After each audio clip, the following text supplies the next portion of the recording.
سب تعریفیں اللہ ہی کے لیے ہیں جو تمام جہانوں کا رب ہے، بہت مہربان، نہایت رحم کرنے والا ہے، بدلے کے دن کا مالک ہے۔ صرف تیری ہی ہم عبادت کرتے ہیں اور صرف تجھ ہی سے ہم مدد چاہتے ہیں۔ ہمیں سیدھا راستہ دکھا، ان لوگوں کا راستہ جن پر تو نے انعام کیا، ان کا نہیں جن پر تیرا غضب ہوا، اور نہ گمراہ ہونے والوں کا۔ سورۃ الفاتحہ قرآن مجید کی سب سے افضل سورت ہے۔ انس رضی اللہ عنہ کہتے ہیں کہ نبی صلی اللہ علیہ وسلم کسی سفر میں تھے تو ایک آدمی آپ کے پاس اترا۔ اس نے بتایا کہ نبی صلی اللہ علیہ وسلم نے اس کی طرف متوجہ ہو کر فرمایا، کیا میں تمہیں قرآن کے افضل حصے کے بارے میں نہ بتاؤں؟ پھر آپ نے اس پر الحمدللہ رب العالمین کی تلاوت کی، الحمدللہ رب العالمین کی تلاوت کی۔ سورۃ الفاتحہ میں اللہ کے 5 نام ہیں، اللہ، الرب، الرحمن، الرحیم اور مالک۔ رب کا معنی معبود، سردار یا آقا، مالک اور اصلاح کرنے والا، اور یہ سب معنی رب العالمین کو شامل ہیں۔ ربوبیت کے معنی میں ایک چیز کو یا کسی شخص کو درجہ بدرجہ ترقی دینا اور پرورش کرتے ہوئے اسے درجہ تمام و کمال تک پہنچا دینا ہے۔ اللہ سبحانہ وتعالی اپنے تمام بندوں کو پالنے والا ہے، وہ سب کا رب ہے، لیکن اس کی خاص تربیت ان لوگوں کے لیے ہے جو اس کے چنے ہوئے بندے ہوتے ہیں۔ وہ ان کے دلوں، ان کی روحوں، ان کے اخلاق اور ان کے معاملات کی تربیت کرتا ہے۔ اور اس نام کے ساتھ ہم اللہ تعالیٰ سے اکثر دعا کرتے ہیں، ربنا اور ربی کہہ کر۔ قرآن مجید میں 40 سے زیادہ مرتبہ رب کا لفظ دعا کے ساتھ استعمال ہوا ہے کہ یا رب تو ہی ہمارا پالنے خالق ہے، تو ہی ہمارا مالک ہے، تو ہی ہمیں روزی دیتا ہے، تیری ہی طرف ہمیں پلٹ کر جانا ہے۔ اور پھر سب تعریف اسی کے لیے ہے، الحمدللہ، جو کہ سب سے عبادت میں سے افضل ترین عبادت ہے، اللہ کا شکر گزار بندہ بننا۔ اور کس کا شکر گزار؟ وہ جس نے پیدا کیا، وہ جس نے صرف ہمیں نہیں سارے جہانوں کو پیدا کیا۔ وہ صرف ہماری ہی پرورش نہیں کر رہا، وہ سارے جہان والوں کی کر رہا ہے۔ اور صرف وہ رب ہی نہیں بلکہ الرحمن الرحیم ہے، نہایت مہربان ہے۔ الرحمن اللہ تعالیٰ کا ذاتی نام ہے۔ قل ادعوا اللہ او ادعوا الرحمن ایما تدعوا فلہ الاسماء الحسنی، کہہ دیجئے اللہ کہہ کے پکارو یا رحمان کہہ کے پکارو، یعنی اللہ بھی ذاتی نام ہے اور رحمان بھی ذاتی نام ہے۔ جس نام سے بھی تم اسے پکارو گے تو اسی کے لیے اچھے اچھے نام ہیں۔ الرحمن میں اللہ کی وسیع رحمت ہے، اور الرحیم اس بات پہ دلالت کرتا ہے کہ یہ رحمت اس کے خاص بندوں تک پہنچنے والی ہے۔ الرحمن میں مبالغہ الرحیم سے زیادہ ہے۔ رحمان کا لفظ قرآن مجید میں 75 بار ذکر کیا گیا ہے، اور الرحیم کا ذکر 100 سے زیادہ مرتبہ کیا گیا ہے۔ اللہ تعالیٰ کی رحمت ہر چیز پر وسیع ہے۔ برحمتی وسعت کل شیء، اللہ کی رحمت اس کے غضب پر بھاری ہے۔ اللہ کی 100 رحمتیں ہیں جن میں سے صرف ایک رحمت دنیا والوں کے لیے ہے، باقی ساری رحمتیں 99 آخرت میں بندوں کی نجات کے لیے کام آئیں گی۔ سورۃ الفاتحہ میں اللہ تعالیٰ نے عظیم امور کا ذکر کیا ہے۔ حمد کا ذکر کیا جو عبادت میں بہترین عبادت ہے، یعنی اللہ کی تعریف اور اس کا شکر ادا کرنا۔ اللہ کا نام اسم اعظم ہے۔ رب العالمین میں اس کی قدرت کے کمالات نظر آتے ہیں۔ رحمت بندے سے متعلق سب سے بہترین جسر ہے۔ مالک یوم الدین، یوم الدین قیامت کا دن سب سے بڑا دن ہے۔ ایاک نعبد، یہ اللہ کا سب سے بڑا حق ہے کہ ہم اس کی عبادت کریں۔ ایاک نستعین، یہ بندے کے حصے میں آنے والی بہترین دعا اور مدد مانگنا ہے۔ اور اہدنا الصراط المستقیم سب سے بہترین دعا ہے، کیونکہ اگر انسان صحیح رستے پہ چل پڑتا ہے تو صحیح منزل تک بھی پہنچ جاتا ہے۔ اور پھر انعمت علیہم سب سے افضل ترین لوگ ہیں، اور مغضوب علیہم اور ضالین یہ سب سے زیادہ حق سے دور اور اللہ کے ناپسندیدہ بندے ہیں۔ لہٰذا یہ سورت بہترین سورت ہے جسے ہم ہر نماز میں پڑھتے ہیں، ہر نماز کی ہر رکعت میں ادا کرتے ہیں۔ اس کو پڑھتے ہوئے اللہ کی حمد و ثنا کو یاد رکھیے، اللہ سے دعا مانگیے، رحمت اور اس کے قیامت کے دن کے مالک ہونے کو یاد رکھیے، کیونکہ اللہ ہی ہے جس نے ہمیں پیدا کیا اور جس کے پاس ہمیں جانا ہے، اور جس کی طرف ہمارے سارے معاملات لوٹتے ہیں، جو ہر معاملے میں ہمارے کام آنے والا ہے، ہر چیز کا مالک ہے۔ اور پھر اس سے ہمیں مایوس نہیں ہونا، اس سے خیر اور برکت اور بھلائی مانگتے چلے جانا ہے۔ اور اس کی رحمتوں میں سے ایک بڑی رحمت ہے کہ اس نے ہمارے لیے یہ کتاب نازل کی ہے جسے آج ہم پڑھنے جا رہے ہیں۔ اس کتاب کی سب سے طویل ترین، سب سے لمبی سورت سورۃ البقرہ ہے، جس کا پڑھنا باعث برکت ہے اور جس کا چھوڑنا باعث حسرت ہے، اور جس گھر میں یہ پڑھی جاتی ہے وہاں سے شیاطین بھاگ جاتے ہیں۔ تو آئیے آغاز کرتے ہیں سورۃ البقرہ کا۔ الف لام میم، الف لام میم، ذالک الکتاب لا ریب فیہ ھدی للمتقین، یہ وہ کتاب ہے جس میں کوئی شک نہیں، تقوی والوں کے لیے ہدایت کا ذریعہ ہے۔ کون ہے تقوی والے؟ الذین یؤمنون بالغیب ویقیمون الصلاۃ ومما رزقناہم ینفقون۔ تقوی والے تو وہ ہیں وہ جو غیب پر ایمان لاتے ہیں اور نماز قائم کرتے ہیں، اور جو رزق ہم نے انہیں دیا ہے اس میں سے وہ خرچ کرتے ہیں۔ غیب سے مراد وہ سارے حقائق ہیں جو انسان کے حواس اور عقل کی رسائی سے باہر ہیں۔ حدیث جبریل جس کے راوی امیر المؤمنین عمر رضی اللہ عنہ ہیں، اس میں رسول اللہ صلی اللہ علیہ وسلم نے ایمان کی تعریف یہ بیان فرمائی کہ آدمی اللہ تعالیٰ پر، اس کے فرشتوں پر، اس کی کتابوں پر، اس کے رسولوں پر، یوم آخرت پر اور اچھی یا بری تقدیر پر ایمان لائے، اور یہ سب چیزیں غیب میں شامل ہیں کیونکہ انہیں دیکھے بغیر ان پر ایمان لایا جاتا ہے۔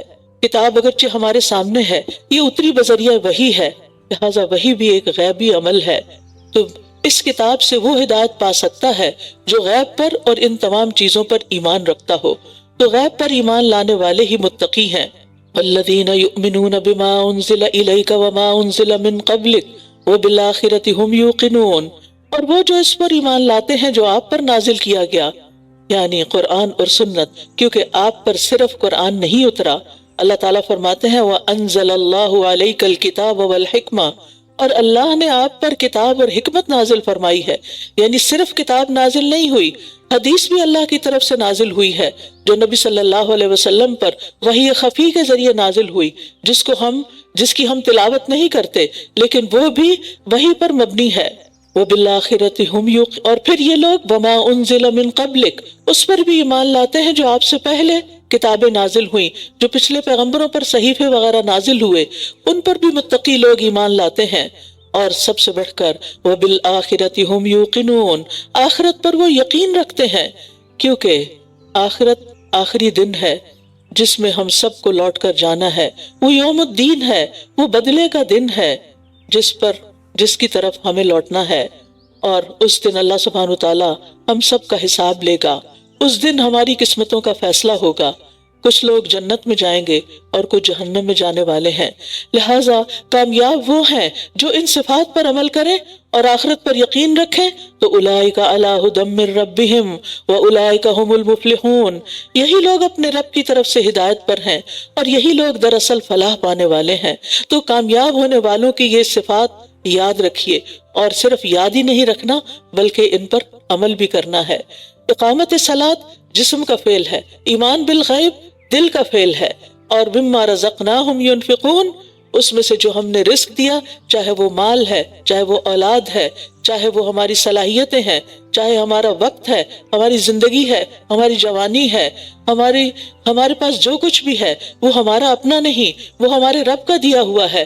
اس لیے ہماری خوش قسمتی کی بات یہ ہے، ہماری کامیابی کی ضمانت اس میں ہے کہ اس کو ہم اپنے رب ہی کی خاطر، اپنے رب ہی کے نام پر دوسروں پر خرچ کریں، اپنے رب کے نام پر دینے والے ہوں۔ یہ کامیاب لوگوں کی صفات میں سے خاص صفت ہے۔ تو یہ لوگ ہدایت پر ہیں جن کے اندر یہ صفات پائی جاتی ہوں، اور یہی کامیابی کی ضمانت ہے۔ جب قرآن پڑھ رہے ہوں، آپ سن رہے ہوں، تو اپنے بارے میں سوچئے کہ کیا یہ ساری صفات میرے اندر ہیں، کیا میں اس پر ایمان رکھتی ہوں، کیونکہ ایمان کے بغیر تو کوئی عمل قبول ہی نہیں، اور یقین، ایمان کے اندر پورا یقین ہونا بہت ضروری ہے، کیونکہ شکوک و شبہات جو ہیں وہ انسان کو حق سے دور کر دیتے ہیں، اس کے ایمان کے منافی ہوتے ہیں۔ اور جب دل میں اللہ کے بارے میں یا اس کی کتاب کے بارے میں یا اس کے رسول کے بارے میں یا آخرت کے بارے میں کوئی شک آ جائے اور یقین ختم ہو جائے، تو سمجھیے کہ ایمان ڈاواڈول ہے، ایمان یا تو کمزور ہے یا پھر ختم ہو گیا ہے، اور اس کے بغیر تو پھر کوئی بھی عمل قابل قبول نہیں۔ پھر فرمایا ان الذین کفروا سواء علیہم اانذرتہم ام لم تنذرہم لا یؤمنون، بے شک جن لوگوں نے کفر کیا ان کے لیے برابر ہے کہ آپ انہیں ڈرائیں یا نہ ڈرائیں، وہ ایمان نہیں لائیں گے۔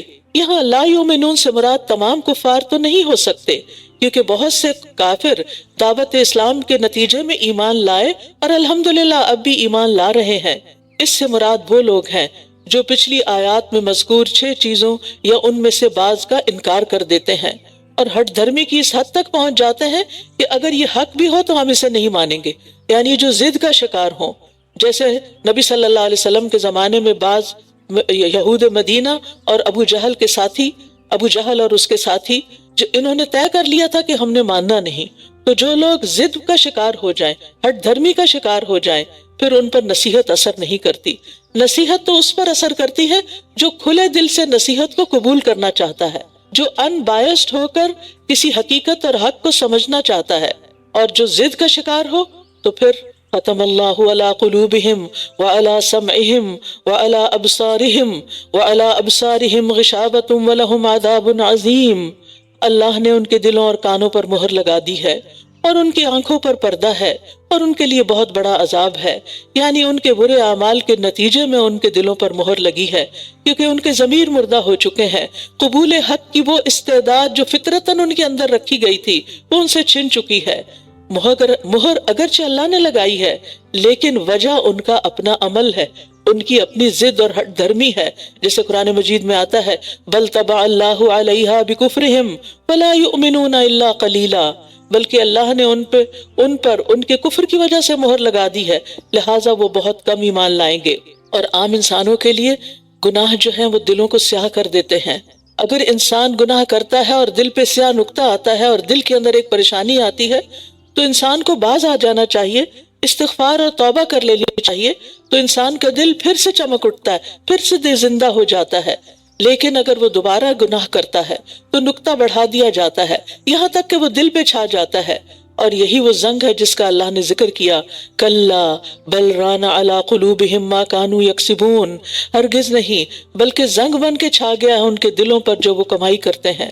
لہٰذا اپنے دلوں کا جائزہ لیتے رہیے کہ دل روشن ہے یا سیاہ ہے، دل مطمئن ہے یا بے چین ہے۔ اگر بے چین ہے تو پھر اطمینان قلب اور قرآن کی تلاوت اور قرآن کے معنی پر غور کر کے دلوں کو شفا حاصل کرنے کے قابل بنائیے۔ پھر پہلی کچھ آیات متقین کے بارے میں تھی، دوسری کفار کے بارے میں، اور اب منافقین کے بارے میں 13 آیات ہیں، کیونکہ نفاق کا پتہ چلانا مشکل ہوتا ہے، لہٰذا اللہ سبحانہ وتعالیٰ نے ان کی کچھ علامات بتا دیں۔ وَمِنَ النَّاسِ مَن يَقُولُ آمَنَّا بِاللَّهِ وَبِالْيَوْمِ الْآخِرِ وَمَا هُمْ بِمُؤْمِنِينَ، اور لوگوں میں سے کچھ وہ ہیں جو کہتے ہیں کہ ہم اللہ پر اور آخرت کے دن پر ایمان لے آئے ہیں، حالانکہ وہ مومن نہیں ہیں، کیونکہ اللہ ان کے دلوں کا حال جانتا ہے نا۔ ایمان تو دل میں ہوتا ہے، اور دل دوسرے انسانوں کے سامنے نہیں ہوتے، اللہ ہی کو پتا ہوتا ہے کہ دلوں کا حال کیا، لہٰذا اللہ نے دلوں کا حال کھول کے رکھ دیا کہ ان کے دلوں میں ایمان نہیں۔ وہ اللہ کو دھوکہ دیتے ہیں اور ان لوگوں کو جو ایمان لائے، حالانکہ یہ اپنے آپ ہی کو دھوکہ دے رہے ہیں اور یہ اس کا شعور بھی نہیں رکھتے، کیونکہ بیمار دل نیکی اور بدی کا احساس نہیں کر سکتا، اس کا فرق نہیں جانتا۔ دل بیمار ہو تو اچھے برے کا شعور بھی ختم ہو جاتا ہے، پھر انسان اچھے کو برا اور برے کو اچھا سمجھنے لگتا ہے۔ جیسے بیمار انسان کے منہ کا ذائقہ تبدیل ہو جاتا ہے نا، تو اگر آپ اس کو کوئی میٹھی چیز بھی کھانے کو دیں تو وہ کہے گا یہ کڑوی ہے، لے جاؤ، مجھے نہیں کھانی۔ تو یہی حال نفاق کا ہوتا ہے۔ قرآن مجید میں اللہ تعالیٰ فرماتے ہیں أَفَمَنْ زُيِّنَ لَهُ سُوءُ عَمَلِهِ فَرَآهُ حَسَنًا، تو کیا وہ شخص جس کے لیے اس کا برا عمل مزین کر دیا گیا تو اس نے اس کو اچھا سمجھا، اس شخص کی طرح ہو سکتا ہے جو ایسا نہیں؟ تو کچھ لوگ ایسے ہوتے ہیں جن کے برے اعمال ان کے لیے خوبصورت بنا دیے جاتے ہیں اور وہ سمجھتے ہیں کہ وہ بہت اچھا کر رہے ہیں۔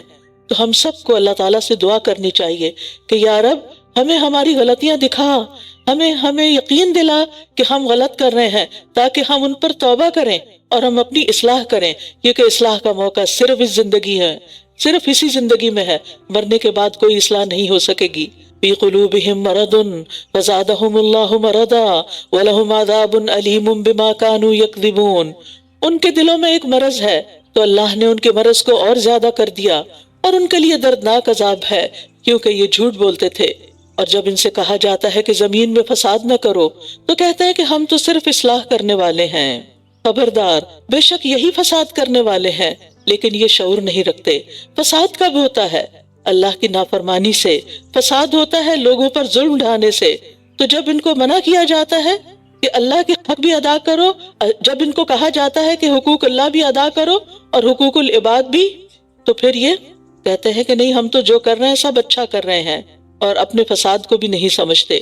اور جب ان سے کہا جاتا ہے ایمان لاؤ جیسے اور لوگ ایمان لائے، تو کہتے ہیں کیا ہم بھی اسی طرح ایمان لائیں جیسے بے وقوف ایمان لائے ہیں؟ خبردار، یقیناً یہ خود ہی بے وقوف ہیں، لیکن یہ جانتے نہیں ہیں۔ یہاں پر آپ دیکھیے اللہ تعالیٰ نے سچے ایمان کا کرائیٹیریا بتا دیا ہے، ویسا ایمان جیسے صحابہ کا تھا۔ یہ اس دور کے لوگوں سے بھی تقاضا ہے اور آج ہم سے بھی تقاضا ہے کہ ہمارا ایمان کیسا ہونا چاہیے۔ ہمارے رول ماڈلز کون ہیں؟ صحابہ کرام ہیں۔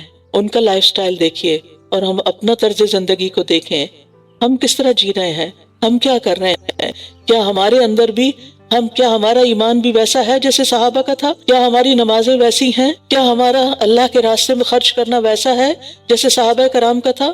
اور اگر نہیں تو ہمیں فکر کرنی چاہیے کہ کہیں ہم نفاق کے اندر تو داخل نہیں ہو رہے۔ لہٰذا اس کے لیے بہت ضروری ہے کہ ہم صحابہ کرام کے حالات زندگی بھی پڑھیں، ان کی زندگیوں سے بھی اپنے آپ کو منور کریں، تاکہ ہمیں پتہ چلے کہ وہ کیسے جیتے تھے اور آج ہم کیسے جی رہے ہیں۔ اور جب یہ ان لوگوں سے ملتے ہیں جو ایمان لائے تو کہتے ہیں ہم بھی ایمان لائے، ہم بھی ایمان لائے ہیں۔ اور جب اپنے شیطانوں کے پاس تنہا ہوتے ہیں تو کہتے ہیں کہ دراصل ہم تمہارے ساتھ ہیں، ہم تو صرف ان سے مذاق کر رہے ہیں۔ یہاں شیطانوں سے مراد ان کے لیڈرز ہیں۔ اللہ ان سے مذاق کرتا ہے اور انہیں ڈھیل دے رہا ہے جبکہ یہ اپنی سرکشی میں بھٹکتے پھر رہے ہیں۔ منافقین جو دل میں کفر رکھتے تھے، دل سے انکار کرتے تھے، جب وہ مسلمانوں سے ملتے تو ان کے سامنے اپنے اسلام کا اظہار کہتے ہم آمنا، ہم ایمان لائے ہیں، اور جب اپنے لوگوں کے پاس ہوتے تو ایمان والوں کا مذاق اڑاتے۔ اسی لیے اللہ سبحانہ وتعالیٰ نے ان کے بارے میں یہ طے کر دیا کہ یہ جہنم کے سب سے نچلے گڑھے میں ہوں گے، لیکن دنیا میں اللہ نے ان کی رسی دراز کر رکھی ہے۔ اولئک الذین اشتروا الضلالۃ بالہدی فما ربحت تجارتہم وما کانوا مہتدین۔ یہی وہ لوگ ہیں جنہوں نے ہدایت کے بدلے گمراہی خرید لی، تو نہ ان کی تجارت فائدہ مند ہوئی اور نہ ہی یہ ہدایت پانے والے ہوئے۔ ان کی مثال اس شخص کی طرح ہے جس نے آگ جلائی، پھر جب اس آگ نے اس ماحول کو روشن کر دیا، اور جب اس آگ نے اس کے ماحول کو روشن کر دیا تو اللہ ان کا نور لے گیا اور انہیں اندھیروں میں چھوڑ دیا، اب یہ دیکھ نہیں پاتے۔ دنیا میں فائدے پا لینا لیکن آخرت میں اندھیرا ہی اندھیرا ہونا، یہ کس وجہ سے ہوتا ہے؟ اس لیے کہ انسان دنیا میں تو بظاہر اسلام کا اظہار کر کے مسلمانوں کے ساتھ اپنے رشتے جوڑ سکتا ہے، ان کا وارث بن سکتا ہے، مال غنیمت اور دیگر بے شمار فائدے حاصل کر سکتا ہے، لیکن جب انسان اس دنیا سے جاتا ہے تو پھر ساری روشنی، ساری نعمتیں، سب کچھ جاتا ہے اور پھر اندھیروں میں ڈوب جاتا ہے۔ قبر کا اندھیرا، محشر کا اندھیرا، جہنم کا اندھیرا۔ تو جو لوگ ایمان لا کر پھر کفر کی طرف پلٹ جائیں، ان کے لیے پھر دنیا میں بھی اندھیرے ہیں اور آخرت میں بھی اندھیرے ہیں۔ صم بکم عمی فہم لا یرجعون، بہرے ہیں، گنگے ہیں، اندھے ہیں، بس یہ سیدھے راستے کی طرف نہیں لوٹیں گے۔ یا ان کی مثال آسمان سے برستی زوردار بارش کی طرح ہے جس میں اندھیرے ہیں اور گرج اور چمک ہے۔ یہ کڑک کے باعث موت کے ڈر سے اپنی انگلیاں اپنے کانوں میں ڈال لیتے ہیں، اور اللہ کافروں کو گھیرے ہوئے ہے۔ قریب ہے کہ بجلی ان کی نگاہوں کو اچک لے جائے۔ جب بھی وہ ان کے لیے راستہ روشن کرتی ہے تو یہ اس میں چل پڑتے ہیں، اور جب ان پر اندھیرا چھا جاتا ہے تو یہ کھڑے رہ جاتے ہیں، اور اگر اللہ چاہتا تو ان کی سماعت اور بصارت لے جاتا۔ بے شک اللہ ہر چیز پر پوری قدرت رکھنے والا ہے۔ یہاں اللہ تعالیٰ نے منافقین کے ایک دوسرے گروہ کی مثال بیان فرمائی ہے جو بظاہر تو مسلمان ہو گئے تھے لیکن کمزور ایمان کی وجہ سے ہمیشہ تذبذب اور شک میں رہے، راحت اور آرام کی صورت میں مطمئن نظر آتے تھے، یعنی جب اسلام کے آسان احکام ہوتے تو پھر خوش رہتے، اور جب کسی تکلیف کا سامنا ہوتا تو شک و شبہ میں پڑ جاتے۔ اللہ تعالیٰ نے سورۃ الحج میں بھی اس کے بارے میں فرمایا ہے وَمِنَ النَّاسِ مَن يَعْبُدُ اللَّهَ عَلَى حَرْفٍ فَإِنْ أَصَابَهُ خَيْرٌ اطْمَأَنَّ بِهِ وَإِنْ أَصَابَتْهُ فِتْنَةٌ انقلب عَلَى وَجْهِهِ خَسِرَ الدُّنْيَا وَالْآخِرَةَ ذَلِكَ هُوَ الْخُسْرَانُ الْمُبِينُ۔ اور لوگوں میں سے کوئی وہ بھی ہے جو اللہ کی عبادت ایک کنارے پر کرتا ہے، پھر اگر اسے کوئی بھلائی پہنچ جائے تو اس کے ساتھ مطمئن ہو جاتا ہے، اور اگر اسے کوئی آزمائش آ پہنچے تو اپنے منہ پر الٹا پھر جاتا ہے۔ اس نے دنیا اور آخرت کا نقصان اٹھایا تو یہی صریح خسارہ ہے۔ تو ہم سب کو دیکھنا ہے، اپنے آپ کا جائزہ لینا ہے کہ کہیں ہم صرف اچھے حالات میں ہی تو فرما بردار، اطاعت گزار اور عبادت گزار نہیں ہوتے، بلکہ ہر حال میں، تنگی ہو یا خوشحالی، دل خوش ہو یا ناخوش، حالات ہمارے موافق ہوں یا ناموافق ہوں، ہم ہر حال میں اللہ کی اطاعت کرنے والے ہیں یا نہیں، ورنہ کہیں ایسا نہ ہو کہ ہم نفاق کی حدوں کو پار کر جائیں اور نفاق میں داخل ہو جائیں، کیونکہ یہ تو منافقانہ طرز عمل ہے کہ صرف اچھے حالات میں ہی عبادت کرنا۔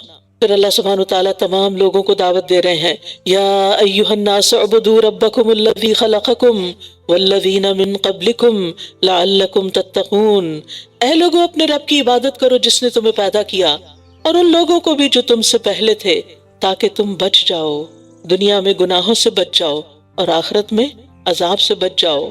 کیوں عبادت کرو اپنے رب کی؟ اس لیے کہ وہ ہے تمہارا رب، تو وہ ہے وہ جس نے تمہارے لیے زمین کو فرش اور آسمان کو چھت بنایا اور آسمان سے پانی برسایا، پھر اس کے ذریعے تمہارے لیے رزق کے طور پر پھل پیدا کیے، بس تم اللہ کے ساتھ کسی کو شریک نہ ٹھہراؤ جبکہ تم جانتے ہو۔ تو یہاں اللہ کی وحدانیت بیان ہوئی ہے کہ صرف ایک اللہ کی عبادت کرنی ہے اور اس کے ساتھ کسی کو شریک نہیں کرنا، شرک اکبر اور شرک اصغر دونوں کو چھوڑ دینا ہے۔ اور پھر اس کے بعد عبادت کے لیے ضروری ہے کہ قرآن مجید سے تعلق قائم کیا جائے، لہٰذا اس بات کا یقین ہونا ضروری ہے کہ یہ کتاب ہدایت ہے اور اس میں کسی قسم کا کوئی شک نہیں، کیونکہ اگر قرآن کے بارے میں دل میں ڈاؤٹ آ گئے تو پھر قرآن پہ عمل نہیں کر سکیں گے۔ اسی لیے فرمایا، اور اگر تمہیں اس میں شک ہے جو ہم نے اپنے بندے پر نازل فرمایا تو اسی طرح کی ایک صورت تم بھی بنا لاؤ اور اللہ کے سوا اپنے مددگاروں کو بھی بلا لو اگر تم سچے ہو۔ پھر اگر تم ایسا نہ کر سکو اور تم ہرگز ایسا کر بھی نہ سکو گے تو بچو اس آگ سے جس کا ایندھن انسان اور پتھر ہے، جو کافروں کے لیے تیار کی گئی ہے، اور خوشخبری دے دیجئے ان لوگوں کو جو ایمان لائے اور انہوں نے نیک عمل کیے کہ ان کے لیے ایسے باغات ہیں جن کے نیچے نہریں جاری ہیں، جب کبھی انہیں ان باغوں میں سے کوئی پھل کھانے کو دیا جائے گا تو وہ کہیں گے یہ تو وہی ہے جو اس سے پہلے ہم دیے گئے، یعنی دنیا میں، اور انہیں اس سے ملتے جلتے ہی دیے جائیں گے، اور وہاں ان کے لیے پاک صاف بیویاں ہوں گی اور وہ ان میں ہمیشہ رہنے والے ہیں۔ یاد رکھیے یہاں پر ایمان کے ساتھ عمل صالح کا ذکر الگ سے بھی کیا گیا ہے، اگرچہ عمل صالح ایمان کے اندر شامل ہے لیکن الگ سے عمل صالح اس لیے بھی تاکہ کیونکہ عموماً ہم سے عمل میں کوتاہی ہو جاتی ہے، تو خالی ایمان لے آنا کافی نہیں۔ جیسے بعض لوگ کہتے ہیں ہم نے لا الہ الا اللہ پڑھ رکھی ہے، اب نماز روزے وغیرہ کی تکلفات کی ضرورت نہیں، صرف لا الہ الا اللہ پڑھنے والا جنت میں داخل ہو جائے گا، ہمارے اندر ایمان ہے۔ بالکل ہم مانتے ہیں آپ کے اندر ایمان ہوگا، لیکن ایمان کے ساتھ ساتھ ایمان کے تقاضے بھی پورے کرنے ہیں جو قرآن و سنت میں ہمیں بتائے گئے ہیں۔ اس کے بعد اللہ سبحانہ وتعالیٰ ایک مثال کے ذریعے بات سمجھاتے ہیں، ان اللہ لا یستحی ان یضرب مثلا ما بعوضۃ فما فوقها، بے شک اللہ اس سے نہیں شرماتا کہ وہ مچھر یا اس سے اوپر کسی چیز کی مثال بیان کرے۔ تو جو لوگ ایمان لائے وہ جانتے ہیں کہ یہ ان کے رب کی طرف سے سچ ہے، اور رہے وہ لوگ جنہوں نے انکار کیا تو وہ کہتے ہیں کہ اس مثال سے اللہ کی کیا مراد ہے، اس مثال سے اللہ کی مراد کیا ہے؟ وہ اکثر لوگوں کو اس سے گمراہ کرتا ہے اور بہت سو کو اسی سے ہدایت بخشتا ہے، اور وہ اس سے گمراہ کرتا بھی ہے تو صرف فاسقوں کو۔ جب قرآن نے چیلنج کیا کہ اگر تمہیں کتاب کے بارے میں شک ہے تو پھر اس جیسی کوئی ایک صورت ہی بنا لو، لیکن وہ نہ بنا سکے تو انہوں نے اپنی ناکامی کو کس طرح ظاہر کیا؟ قرآن پر اعتراض کر کے۔ جب انسان کے پاس دلیل نہیں ہوتی تو پھر اعتراض ہوتا ہے، پھر الزام تراشی ہوتی ہے، پھر اس سے اگلے مرحلے پر گالی گلوچ ہوتی، پھر اسے اگلے مرحلے پر تصادم شروع ہو جاتا ہے۔ تو اللہ سبحانہ وتعالیٰ فرماتے ہیں کہ اس کتاب کے اندر کوئی بھی چیز بیکار نہیں۔ اگر تم یعنی مچھر جیسی چیز پر اعتراض کرتے ہو کہ اس کا ذکر کیوں آیا قرآن میں، تو تم ایک مچھر ہی بنا کر دکھاؤ، نہیں بنا سکتے۔ تو جب اللہ نے اس میں ذکر کیا تو اس میں فائدہ ہی ہوگا، اور اس میں ہمارے لیے سیکھنے اور سمجھنے کی بہت سی چیزیں۔ اور اگر آپ جا کر نیٹ پر دیکھیں مچھر کی تخلیق کے بارے میں اور مچھر کے کاموں کے بارے میں تو آپ حیران ہو جائیں گے کہ مچھر کو معمولی تخلیق نہیں ہے، اگرچہ دیکھنے میں بہت چھوٹا سا نظر آتا ہے لیکن اس کے سارے سسٹمز اس میں کام کرتے ہیں۔ اور صرف مچھر نہیں، وما فوقہا، جو اس کے اوپر پیراسائٹ ہے، وہ بھی اللہ کی نشانی ہے جو تمہیں نیکڈ آئی سے نظر بھی نہیں آتا۔ تو اللہ سبحانہ تعالیٰ نے اپنی کتاب میں جو بھی بیان کیا ہے وہ بالکل سچ ہے، حق ہے، لا ریب فیہ ہے، اور اس میں ہمارے لیے ہدایت ہے۔ کچھ باتیں براہ راست احکام کے طور پر ہیں، قرآن مجید میں جو اللہ کا کلام ہے، اور کچھ غور و فکر کی دعوت دیتی ہیں کچھ آیات۔ لہٰذا دونوں طرح سے کسی آیت کو پڑھ کر ہمیں عمل کی موٹیویشن ملتی ہے اور کچھ آیات کے ساتھ غور و فکر کی دعوت ملتی ہے، اور اللہ سبحانہ وتعالیٰ کی عظمت دل میں بڑھتی، ایمان بڑھتا ہے۔ لہٰذا کسی بھی آیت کو معمولی نہ سمجھیے۔ اور یہاں اللہ سبحانہ وتعالیٰ نے اپنی صفت حیا کا ذکر کیا ہے۔ حقیقت یہ ہے کہ اللہ تعالیٰ بہت حیا کرنے والا ہے، اور اس کا حیا جو ہے وہ بندوں کے حیا کی طرح نہیں ہے۔ اس کے حیا کی ایک مثال دی گئی کہ بندہ جب اللہ کی طرف ہاتھ اٹھا کے دعا کرتا ہے تو اللہ تعالیٰ اس بات سے حیا کرتا ہے کہ وہ ان ہاتھوں کو خالی لوٹائے، لہٰذا خوب ہاتھ اونچے کر کے اللہ سے دعا کیا کیجئے۔ اللہ سبحانہ وتعالیٰ ہر طرح کی کمی اور کمزوری سے پاک ہے۔ اللہ سبحانہ وتعالیٰ بندوں کے دلوں کو بھی جانتا ہے اور ظاہر کو بھی جانتا ہے، لہٰذا قرآن پڑھتے ہوئے اگر اس طرح کا کوئی بھی اشکال ذہن میں آئے تو فوراً اس کو جھٹک دیجئے کہ اگر رب نے فرمایا ہے تو سچ ہی فرمایا ہے، حق ہی ہے، کیونکہ یہ کتاب حق ہے، یہ اللہ کا کلام ہے، اور جتنا زیادہ ہمارا اس بات پر یقین ہوگا اتنا ہی ہمارا عمل بہتر ہوتا جائے گا۔ پیچھے فرمایا کہ اس انکار جو ہے وہ فاسق ہی کرتے ہیں۔ فاسق کون ہے؟ وہ لوگ جو اللہ کے عہد کو اس کے پختہ کرنے کے بعد توڑ دیتے ہیں، اور اللہ نے جس چیز کو جوڑنے کا حکم دیا اس کو کاٹ ڈالتے ہیں، یعنی رشتوں وغیرہ کو، اور وہ زمین میں فساد کرتے ہیں۔ یہی لوگ دراصل خسارہ پانے والے ہیں۔ کیف تکفرون باللہ وکنتم امواتا واحیاکم ثم یمیتکم ثم یحییکم ثم الیہ ترجعون۔ تم اللہ کا انکار کیسے کر سکتے ہو حالانکہ تم مردہ تھے، تو اس نے تمہیں زندگی بخشی، پھر وہی تمہیں موت دے گا، پھر وہی تمہیں زندہ کرے گا، پھر تم اسی کی طرف لوٹائے جاؤ گے۔ وہی تو ہے جس نے تمہارے لیے وہ سب کچھ پیدا کیا جو زمین میں ہے۔ پھر وہ آسمان کی طرف متوجہ ہوا تو ان کو ٹھیک ٹھیک 7 آسمان بنا دیا، اور وہ ہر چیز کا خوب علم رکھنے والا ہے۔ اب یہاں سے آیت نمبر 30 سے آنورڈز تخلیق آدم کا ذکر ہوا ہے، اور اس میں بھی ہمارے لیے بہت سے سبق ہیں۔ وَإِذْ قَالَ رَبُّكَ لِلْمَلَائِكَةِ إِنِّي جَاعِلٌ فِي الْأَرْضِ خَلِيفَةً، اور جب آپ کے رب نے فرشتوں سے فرمایا کہ میں زمین میں ایک خلیفہ بنانے والا ہوں۔ خلیفہ وہ ہوتا ہے جو کسی کی موت کے بعد یا اس کے غائب ہونے کی صورت میں اس کا جانشین بنے، یا کام خود سر انجام نہ دے سکنے کی صورت میں بعض معاملات میں اس کا نائب ہو۔ یہاں خلیفہ سے مراد اللہ کا خلیفہ لینا درست نہیں، کیونکہ اللہ تعالیٰ پر نہ تو موت آئے گی، نہ وہ غائب ہے، اور نہ وہ اپنے کاموں میں کسی کا محتاج ہے۔ یہاں خلیفہ سے مراد وہ لوگ ہیں جو نسلاً بعد نسلاً ایک دوسرے کے جانشین بنیں گے۔ تو اس طرح خلیفہ سے مراد صرف آدم علیہ السلام ہی نہیں بلکہ پوری نوع انسانی ہے۔ تو جب آپ کے رب نے فرشتوں سے فرمایا کہ میں زمین میں خلیفہ بنانے والا ہوں، کیونکہ زمین پر پہلے جنات تھے، ان کے بعد انسان آئے اور انہوں نے زمین کا انتظام سنبھالا، انہوں نے کہا کیا آپ اس میں ایسے کو خلیفہ بنائیں گے جو اس میں فساد کرے گا اور خون بہائے گا؟ کیونکہ وہ جنات کے طرز عمل سے یہ جانتے تھے، ان کے پاس غیب کا علم نہیں تھا کہ فیوچر کے بارے میں کچھ جانتے تھے، بلکہ پچھلے تجربے کی بنیاد پر وہ یہ بات کہہ رہے تھے۔ اور ہم آپ کی تعریف کے ساتھ تسبیح کرتے ہیں اور آپ کی پاکیزگی بیان کرتے ہیں۔ فرمایا بے شک میں جانتا ہوں جو تم نہیں جانتے۔ یاد رکھیے فرشتوں پر ایمان لانا بھی ضروری ہے۔ اگر آپ دیکھیں تو یہاں اگرچہ آیات کا بظاہر کانٹیکسٹ کچھ اور نظر آتا ہے، لیکن انہی آیات کے اندر ایمان بالغیب بھی ہے، انہی آیات پر اللہ کی توحید کا ذکر بھی ہے، انہی آیات میں رسالت کا ذکر بھی ہے، کتاب پر ایمان کا ذکر بھی ہے، آخرت پر ایمان کا ذکر بھی ہے، اور یہاں فرشتوں پر ایمان کا ذکر بھی ہے۔ اور یہاں آپ دیکھیے کہ فرشتوں نے جب یہ کہا کہ آپ زمین پر ایک ایسے کو نائب بنانے والے ہیں جو اس میں خون بہائے گا، تو یہ اللہ تعالیٰ پر اعتراض نہیں تھا، انہوں نے بس اپنا کنسرن شو کیا تھا۔ اور اس نے آدم کو یعنی اللہ نے آدم کو سب کے سب نام سکھا دیے، پھر انہیں فرشتوں کے سامنے پیش کیا اور فرمایا اگر تم سچے ہو تو مجھے ان سب کے نام بتاؤ۔ انہوں نے کہا آپ پاک ہیں، ہم کچھ نہیں جانتے سوائے اس کے جو آپ نے ہمیں سکھا دیا، بے شک آپ تو خوب علم رکھنے والے بہت حکمت والے ہیں۔ اس سے ایک اور بات پتہ چل رہی کہ فرشتوں کے پاس بس اپنے فیلڈ کا ہی علم ہے، وہ غیب نہیں جانتے۔ فرشتے نہیں جانتے تو جنات کہاں سے جانتے ہیں؟ لہٰذا جنات کے ذریعے غیب کا علم معلوم کرنا انتہائی غلط چیز ہے۔ اور آپ دیکھیے کہ فرشتوں کا علم جو ہے یہاں جزوی علم ہے، اور وہ مقرب ترین مخلوق ہے اللہ تعالیٰ کی، اس کے باوجود علم غیب نہیں ہے ان کے پاس، غیب تو صرف اللہ ہی جانتا ہے۔ حضرت عائشہ نے فرمایا جو شخص تمہیں کہے کہ نبی صلی اللہ علیہ وسلم غیب جانتے تھے تو بلا شبہ اس نے جھوٹ کہا، اللہ تو فرماتا ہے کہ اس کے سوا کوئی غیب نہیں جانتا۔ اور یہاں اس آیت کے آخر میں اللہ تعالیٰ کے 2 نام العلیم اور الحکیم کا ذکر ہوا ہے۔ یہ دونوں نام 29 مرتبہ اللہ تعالیٰ کی کتاب میں مل کر آئے ہیں، العلیم اور الحکیم۔ العلیم وہ جو جس کا علم کامل ہے، اور الحکیم جس کے سارے فیصلے حکمت پر مبنی ہیں۔ زمین و آسمان کی کوئی چیز اس پر پوشیدہ نہیں، اس کے علم نے ہر چیز کا احاطہ کر رکھا ہے، ظاہر کا، باطن کا، باریکی کا، بڑائی کا اور ہر طرح کا، لیکن اس کے ساتھ ساتھ وہ حکمت بھی رکھتا ہے۔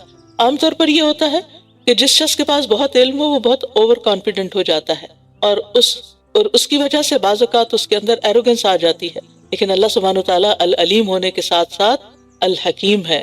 قال یا آدم انبئہم باسمائہم، فرمایا اے آدم انہیں ان کے نام بتاؤ۔ پھر جب اس نے انہیں ان سب کے نام بتا دیے تو فرمایا کیا میں نے تمہیں کہا نہ تھا کہ بے شک میں آسمانوں اور زمین کے غیب جانتا ہوں، اور میں جانتا ہوں جو کچھ تم ظاہر کرتے ہو اور جو تم چھپاتے ہو۔ اور جب ہم نے فرشتوں سے کہا آدم کو سجدہ کرو تو ان سب نے سجدہ کیا سوائے ابلیس کے، اس نے انکار کر دیا اور تکبر کیا اور وہ کفر کرنے والوں میں سے ہو گیا۔ اور ہم نے کہا اے آدم تم اور تمہاری بیوی دونوں جنت میں رہو، اور اس میں جہاں کہیں سے چاہو بے روک ٹوک کھاؤ، لیکن اس درخت کے قریب نہ جانا ورنہ تم دونوں ظالموں میں سے ہو جاؤ گے۔ آخرکار شیطان نے ان دونوں کو وہاں سے پھسلا دیا اور انہیں اس سے نکلوا دیا جہاں وہ تھے، اور ہم نے کہا اتر جاؤ، تم ایک دوسرے کے دشمن ہو اور تمہارے لیے ایک مدت تک زمین میں ٹھہرنا اور فائدہ اٹھانا ہے۔ بعض لوگوں کا خیال ہے کہ شیطان جو ہے وہ بھی فرشتہ تھا، وہ فرشتہ نہیں تھا، لیکن اپنی عبادت اور اپنے ظاہری اعمال کی بنا پر فرشتوں کے قریب ہو گیا تھا اور فرشتوں کے ساتھ ساتھ ہوتا تھا، لیکن اس کے دل کے اندر وہی نفاق چھپا ہوا تھا جو نبی صلی اللہ علیہ وسلم کے زمانے میں اور ہر دور میں ایسے لوگوں کے اندر ہوتا ہے کہ ان کے ظاہری اعمال بڑے نیک ہوتے ہیں، جو دکھاوے کے ہوتے ہیں، لیکن اندر ایمان نہیں ہوتا۔ تو شیطان کے بھی اندر صحیح ایمان نہیں تھا، جس کی وجہ سے، اور اس کے اندر تکبر تھا جو کہ ایمان کے منافع ہوتا ہے۔ اسی لیے تکبر اگر رائی کے دانے برابر بھی ہے تو انسان جنت میں داخل نہ ہو سکے گا۔ تو اس بنا پر اس نے انکار کر دیا اور پھر اپنے آپ کو اس کی انشاءاللہ تفصیل آگے سورۃ الاعراف میں آئے گی، لیکن یہ ہے کہ یہاں جو بات بتانا مقصود ہے وہ یہ کہ شیطان نے آدم علیہ السلام اور ان کی بیوی کو جو دونوں جنت کی نعمتوں کے مزے کر رہے تھے وہاں سے ان کو نکلوا کے چھوڑا۔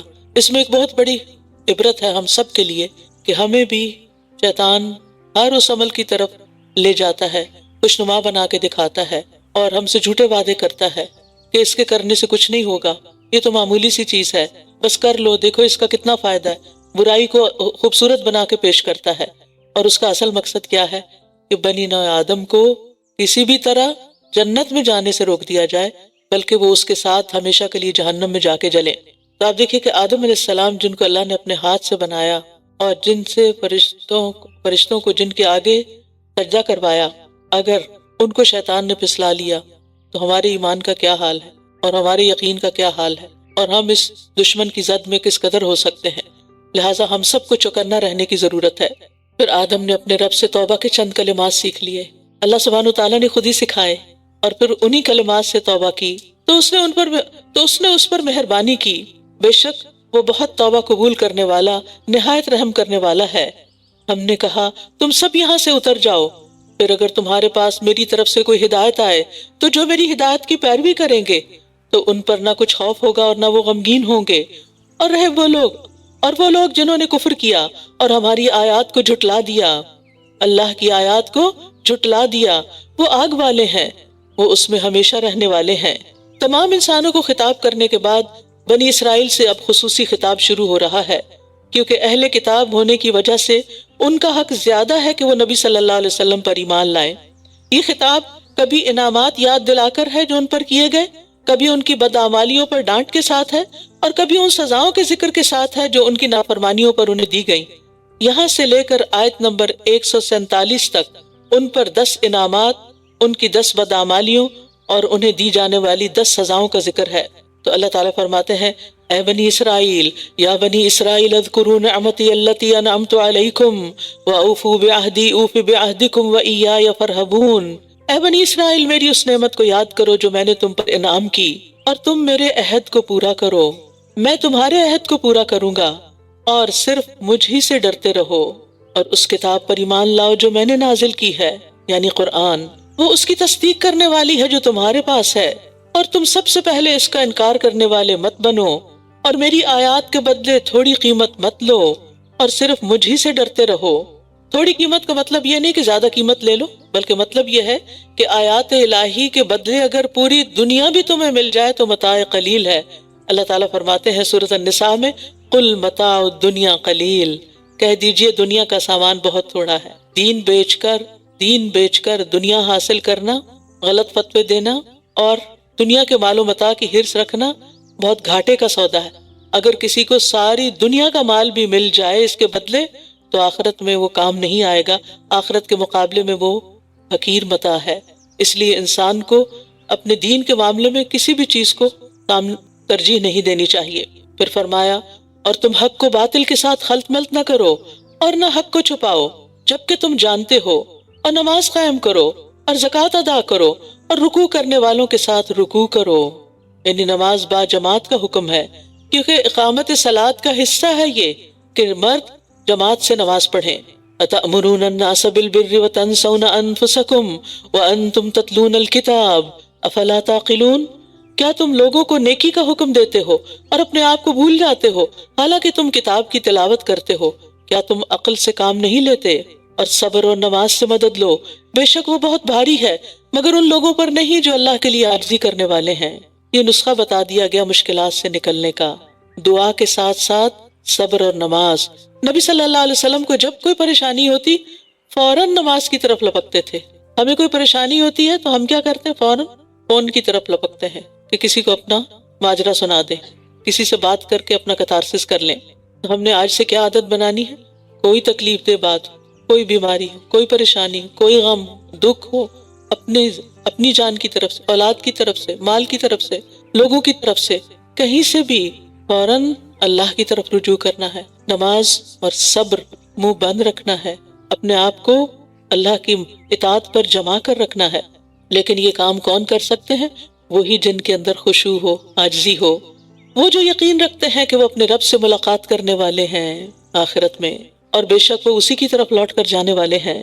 پھر دوبارہ خطاب ہے، اے بنی اسرائیل، میری اس نعمت کو یاد کرو جو میں نے تم پر انعام کی تھی، اور یہ کہ بلا شبہ میں نے تمہیں تمام جہانوں پر فضیلت بخشی تھی۔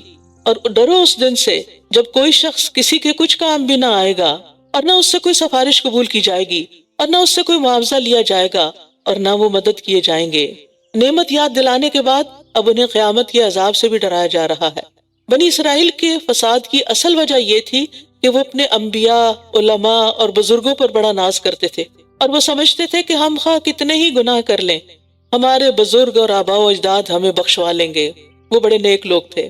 یہاں اسی باطل گمان کی تردید کی گئی ہے، ورنہ قیامت کے دن شفاعت تو ہوگی جس کے لیے اللہ تعالیٰ اجازت دے گا، لیکن وہ لوگ جو اللہ کی نافرمانیوں پر ہٹ دھرمی اختیار کیے ہوئے ہوں ان کے لیے شفاعت نہیں ہے۔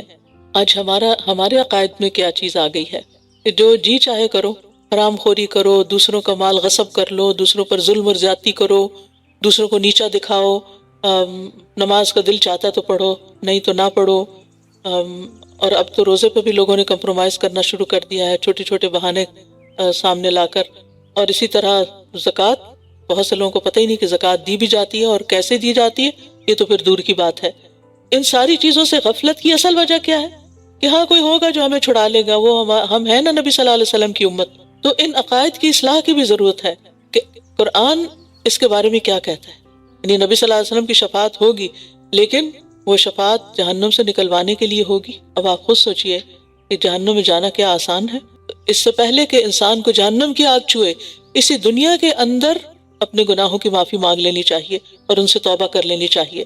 وَإِذْ نَجَّيْنَاكُمْ مِنْ آلِ فِرْعَوْنَ، اور یاد کرو جب ہم نے تمہیں آل فرعون سے نجات دی، وہ تمہیں سخت عذاب دیتے تھے، وہ تمہارے بیٹوں کو ذبح کر ڈالتے اور تمہاری عورتوں کو زندہ چھوڑ دیتے تھے، اور اس میں تمہارے رب کی طرف سے بہت بڑی آزمائش تھی۔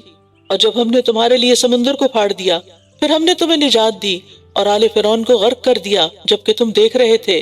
اور ہم نے موسیٰ سے 40 راتوں کا وعدہ لیا، پھر اس کے جانے کے بعد تم نے بچڑے کو معبود بنا لیا اور تم ظلم کر رہے تھے، پھر اس کے بعد بھی ہم نے تمہیں معاف کر دیا تاکہ تم شکر ادا کرو۔ اور جب ہم نے موسیٰ کو کتاب اور فرقان عطا کیا تاکہ تم ہدایت پا سکو، اور جب موسیٰ نے اپنی قوم سے کہا اے میری قوم، بے شک تم نے بچڑے کو معبود بنا کر اپنی جانوں پر ظلم کیا ہے، لہٰذا تم اپنے پیدا کرنے والے کے حضور توبہ کرو اور اپنے مجرموں کو قتل کر ڈالو، یہ تمہارے لیے تمہارے پیدا کرنے والے کے نزدیک زیادہ بہتر ہے، پھر وہ تم پر مہربان ہو گیا، بے شک وہ توبہ قبول کرنے والا بہت رحم فرمانے والا ہے۔ یاد رکھیے، بعض گناہوں کی معافی سزا کے بعد ہی ہوتی ہے، جیسے یہاں بنی اسرائیل کو معاف تو کر دیا گیا لیکن ان کو سزا بھی دی گئی۔ اور جب تم نے کہا اے موسیٰ، جب تک اللہ کو سامنے نہ دیکھ لیں ہرگز تمہارا یقین نہ کریں گے، تو تمہیں بجلی کی کڑک نے آ پکڑا اور تم دیکھ رہے تھے، پھر ہم نے تمہاری موت کے بعد تمہیں زندہ کر اٹھایا تاکہ تم شکر ادا کرو، اور ہم نے تم پر بادلوں کا سایہ کیا اور تم پر من و سلوہ اتارا، کھاؤ ان پاکیزہ چیزوں میں سے جو ہم نے تمہیں عطا کی ہیں، اور انہوں نے ہم پر ظلم نہیں کیا بلکہ وہ اپنی ہی جانوں پر ظلم کر رہے تھے۔ یاد رکھیے، گناہ کر کے انسان اپنے اوپر ظلم کرتا ہے، اللہ سبحانہ وتعالیٰ کا کچھ بھی نقصان نہیں ہوتا، اسے کوئی فرق نہیں پڑتا کہ کوئی اس کی عبادت کرے یا اس کی نافرمانی کرے، فرق ہم ہی کو پڑتا ہے۔ لہٰذا اپنے فائدے کی خاطر اللہ کے بن جائیں، اللہ کے عبادت گزار فرما بردار بندے بن جائیں۔ اور جب ہم نے کہا کہ اس بستی میں داخل ہو جاؤ اور اس میں جہاں سے چاہو خوب کھاؤ، اور دروازے سے سجدہ کرتے ہوئے داخل ہونا، اور حتتن یعنی بخشش فرما دے یا بخش دے کہتے جانا، تو ہم تمہاری خطائیں معاف کر دیں گے اور ہم نیکی کرنے والوں کو اور زیادہ دیں گے۔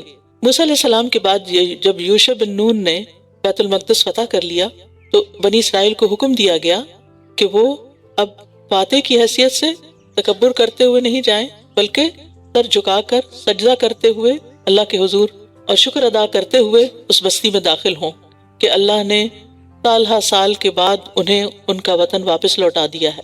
لیکن انہوں نے کیا کیا؟ انہوں نے مستی کی، جو اللہ تعالیٰ نے فرمایا وہ نہیں کیا، جو ان کے دلوں نے کہا وہ کیا۔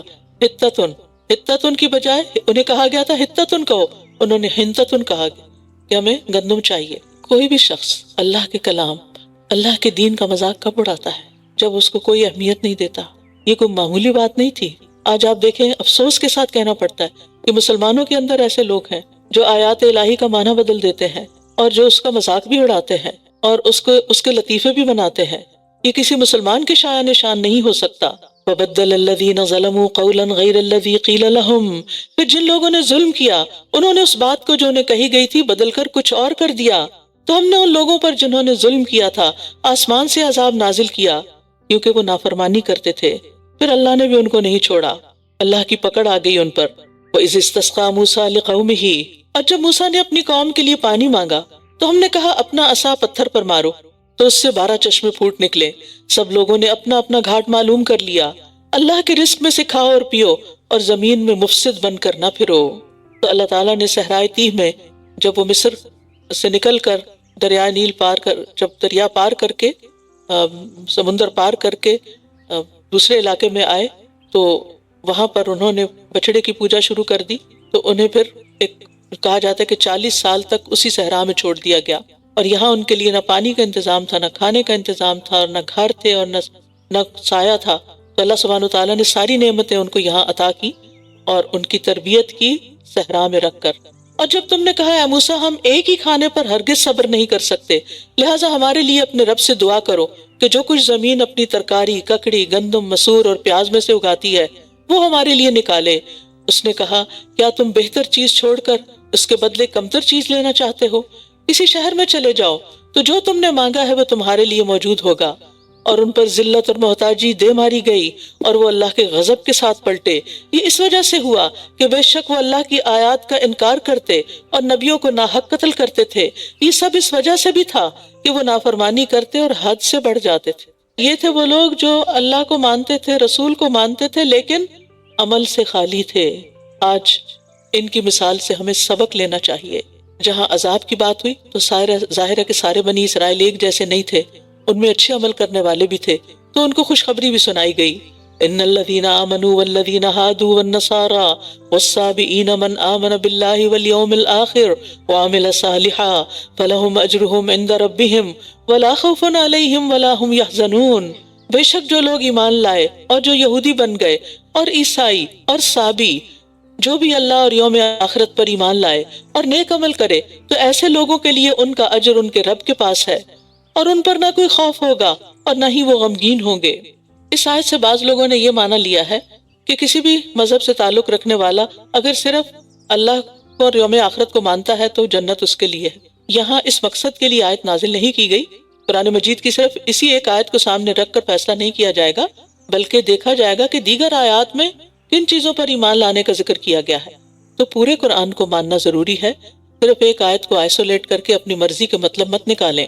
اور جب ہم نے تم سے پختہ عہد لیا اور کوہ طور کو تمہارے اوپر بلند کیا اور حکم دیا کہ جو ہم نے تمہیں دیا ہے اس کو مضبوطی سے پکڑ لو اور جو اس میں ہے اسے یاد رکھو تاکہ تم متقی بن جاؤ، پھر اس کے بعد تم اپنے اس عہد سے پھر گئے، تو اگر تم پر اللہ کا فضل اور اس کی رحمت نہ ہوتی تو تم ضرور خسارہ پانے والوں میں سے ہو جاتے۔ اور تم نے ان لوگوں کو اچھی طرح جان لیا جنہوں نے تم میں سے ہفتے کے دن کے بارے میں حد سے تجاوز کیا، تو ہم نے ان سے کہا کہ ذلیل بندر بن جاؤ۔ انہیں ہفتے کے دن مچھلیاں پکڑنے سے منع کیا گیا تھا، لیکن انہوں نے کیا کیا؟ اللہ تعالیٰ کے ساتھ ایک ٹرک کی۔ جمعے کی شام کو جال لگاتے اور اتوار کے دن مچھلیاں نکالتے، کیونکہ ہفتے کے دن مچھلیاں خوب ابھر کے اوپر آتی تھی اور خوب بڑی تعداد میں ٹریپ ہو جاتی تھی۔ تو بظاہر انہوں نے یہ شو کیا کہ ہم نے ہفتے کو کچھ نہیں کیا، ہم نے تو جمعے اور اتوار کو کام کیا ہے، لیکن اصل مقصد کو تو نہیں پورا کیا۔ لہٰذا اللہ سبحانہ تعالیٰ نے بھی پھر ان کو سزا دی۔ پھر ہم نے اس واقعے کو اس دور کے لوگوں کے لیے اور اس کے بعد آنے والوں کے لیے عبرت اور تقوی والوں کے لیے واضح و نصیحت بنا دیا۔ ہمارے لیے اس میں کیا سبق ہے؟ کیا سبق ہے کہ ہم اللہ کی آیات کا مذاق نہ اڑائیں، اللہ سبحانہ تعالیٰ کی آیات کے منمانے مطلب نہ نکالیں، اللہ تعالیٰ کی آیات پر اسی طرح عمل کریں جیسے ان کا تقاضا ہے عمل کرنے کا، نہ کہ اپنی خواہشات کے پیچھے چلیں۔ اور جب موسیٰ نے اپنی قوم سے کہا بے شک اللہ تمہیں حکم دیتا ہے کہ تم ایک گائے ذبح کرو، وہ کہنے لگے کیا تم ہم سے مذاق کر رہے ہو؟ کہا میں اس بات سے اللہ کی پناہ مانگتا ہوں کہ میں جاہلوں میں سے ہو جاؤں۔ بنی اسرائیل مصر میں ایک طویل عرصے تک رہے تھے اور مصریوں کی طرح ان کے اندر بھی گائے کی عظمت پیدا ہو گئی تھی، یعنی ان کے دلوں میں گائے کی بہت عظمت تھی۔ اب ظاہر ہے کہ مصر تو یہ چھوڑ آئے تھے تو پچھلے جو عقائد کی خرابی تھی اس کی اصلاح کرنا بھی مقصود تھی۔ تو موسیٰ علیہ السلام نے ان کو حکم دیا کہ گائے ذبح کریں تاکہ ان کے دل سے اس گائے کی جو عظمت ہے یا جو گائے کو پوجنے کی جو بات ہے، جیسے انہوں نے تہراتی میں بچڑے کو معبود بنا لیا تھا، تو وہ نکل جائے۔ انہوں نے کہا کہ ہیں گائے کو ذبح کریں، یہ تو بڑی عجیب بات ہے، لگتا ہے تم صحیح بات نہیں کر رہے، مذاق کر رہے۔ موسیٰ علیہ السلام نے کہا پیغمبر ایسے مذاق نہیں کیا کرتے، پیغمبر لوگوں کو صحیح صاف ستھری بات بتاتے ہیں۔ تو انہوں نے کہا کہ میں اس بات سے اللہ کی پناہ مانگتا ہوں کہ میں جاہلوں میں سے ہو جاؤں اور میں تم سے کوئی ایسی بات کہوں۔ انہوں نے کہا اے موسیٰ اپنے رب سے ہمارے لیے دعا کرو کہ وہ ہمارے لیے واضح کر دے کہ وہ گائے کس طرح کی ہو، بجائے اس کے کہ خود دعا کرتے۔ موسیٰ سے کہا علیہ السلام، موسیٰ علیہ السلام سے کہا کہ تم دعا کرو۔ آج ہمارا حال کیا ہے؟ ہم خود کچھ نہیں کرتے اور صرف کچھ مخصوص لوگوں کو دعائیں کرنے کے لیے چن لیتے ہیں کہ جب کوئی مسئلہ تو بس یہ ہمارے لیے دعا کر دیں اور ہم دنیا میں لگے رہیں۔ ہم میں سے ہر شخص کا اپنا پرسنل تعلق ہونا چاہیے اللہ تعالیٰ سے، اور دعا جو ہے وہ بندے اور رب کے بیچ میں ایک بہت کلوز ریلیشن شپ کو ظاہر کرتی ہے۔ انسان کو جب کوئی ضرورت پیش آتی ہے تو وہ کس کے بارے میں سوچتا ہے؟ اس کے بارے میں جو اس کی ضرورت پوری کر دے گا۔ تو بحیثیت ایک مومن کے ہمیں سب سے پہلا خیال کس کے بارے میں آنا چاہیے؟ اس سے ہم اپنے ایمان کا جائزہ لے سکتے ہیں کہ ہمارا ایمان کس درجے کا ہے، کس درجے کا ہے۔ اگر تکلیف کے وقت سب سے پہلے اللہ یاد آتا ہے، ہائے امی ہائے ابا نہیں کہتے بلکہ یا اللہ کہتے ہیں، تو اس کا مطلب ہے کہ اللہ سبحانہ تعالیٰ سے ہم سب سے بڑھ کر محبت کرتے ہیں۔ والذین آمنوا اشد حبا للہ۔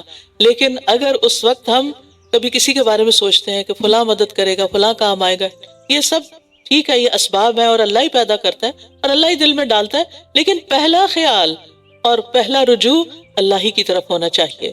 یہ اللہ پر ایمان لانے کا تقاضا ہے۔ انہوں نے کہا تم اپنے رب سے ہمارے لیے دعا کرو کہ وہ ہمارے لیے واضح کر دے کہ اس کا رنگ کیسا ہو۔ اب یہ بار بار سوال کیوں کر رہے تھے؟ کیونکہ اصل میں تو کرنا ہی چاہتے تھے، سوچ رہے تھے کہ شاید اس طرح یہ معاملہ ٹل ہی جائے۔ موسیٰ نے کہا بے شک وہ فرماتا ہے کہ وہ گائے ایسے گہرے زرد رنگ کی ہو جو دیکھنے والوں کو خوش کر دے۔ انہوں نے کہا اپنے رب سے ہمارے لیے دعا کرو کہ وہ ہمارے لیے واضح کر دے کہ وہ کس طرح کی ہو، کیونکہ گائیں ہمیں ایک دوسرے سے مشابہ معلوم ہوتی ہیں، اور اگر اللہ نے چاہا تو ہم ضرور راہ پانے والے ہیں۔ کہا وہ فرماتا ہے کہ وہ گائے نہ کام کرنے والی ہو کہ زمین میں ہل جوتتی ہو، اور نہ کھیتی کو پانی پلاتی ہو، صحیح سلامت ہو، اس میں کوئی داغ نہ ہو۔ کہنے لگے اب تم ٹھیک بات لائے ہو، بس انہوں نے اسے ذبح کیا اور لگتا نہ تھا کہ وہ ایسا کریں گے۔ بار بار سوال کر کے کام کو اپنے لیے مشکل بنا لیا، اور بڑی مشکل سے پھر وہ گائے انہیں ملی بھاری قیمت دے کر۔ تو اس سے یہ پتہ چلتا ہے کہ اللہ تعالیٰ کے احکامات میں بہت زیادہ بال کی کھال نہیں اتارنی چاہیے، بہت زیادہ سوال نہیں کرنے چاہیے۔ حدیث میں آتا ہے ہلاک المتنطعون، بال کی کھال اتارنے والے ہلاک ہو گئے، کیونکہ جتنے زیادہ ہم سوال کرتے ہیں اتنا ہی پھر کام مشکل ہوتا چلا جاتا ہے۔ مثلا کوئی مہمان آپ کے پاس آیا تو آپ اس کے لیے جو آپ کے گھر میں میسر ہے لا کے رکھ دیتے ہیں، اور اگر آپ اس سے پوچھتے ٹھنڈا پئیں گے یا گرم، تو ہو سکتا ہے کہ ٹھنڈا ہو ہی نہ گھر میں، کوئی جوس ڈرنک وغیرہ نہیں رکھا ہوا، اگر اس نے کہہ دیا ٹھنڈا تو پھر کیا کریں گے؟ مشکل پڑ گئی نا، پھر آپ کسی کو بھیجیں گے منگوانے کے لیے، میٹھا پئیں گے یا نمکین، یا اسی طرح کے طرح طرح کے سوال کیا کرتے ہیں، اس کو کام کو مشکل کر دیتے ہیں۔ لہٰذا اللہ سبحانہ وتعالیٰ کے احکامات پر بھی ہمیں بہت سوال جواب نہیں کرنے چاہیے، سیدھے سیدھے صاف احکامات پر عمل کرتے جانا چاہیے، اطاعت کا جذبہ ہمارے اندر ہونا چاہیے۔ اب ہوا یہ کہ اسی دوران وہاں ایک شخص کو کسی نے قتل کر دیا، اور معاملہ بہت مشتبہ ہو گیا، پتہ نہیں چل رہا تھا کہ قاتل کون ہے۔ بنی اسرائیل گائے کو ذبح کرتے ہوئے ڈر رہے تھے کہ کہیں ایسا نہ ہو کہ گائے ذبح کرنے سے، کیونکہ تقدس تھا نا ان کے دلوں میں اس کی عظمت اور بیٹھی ہوئی تھی، تو سمجھتے تھے گائے ذبح کی تو ہم پہ شامت آ جائے گی۔ جیسے جو لوگ مثلاً ایسے رسم و رواج کے پابند ہوتے ہیں، جیسے 11ویں ضرور دینی ہے ورنہ بھینس مر جائے گی، گاؤں وغیرہ میں لوگوں کے اندر اس طرح کے عقائد پائے جاتے ہیں، تو اور وہ سمجھتے ہیں کہ اگر ہم نے اپنی غلط منت نہیں مانی تو بس پھر ہمارا کوئی نقصان ہو جائے گا۔ ان کے دل میں بھی کچھ ایسا ہی خوف تھا، حالانکہ ایسی کوئی بات نہیں تھی۔ اللہ سبحانہ تعالیٰ نے ایک نشانی پیدا کر دی کہ گائے کا ذبح کرنا جو تھا وہ ایک فائدے کی چیز تھی، اور وہ کیا؟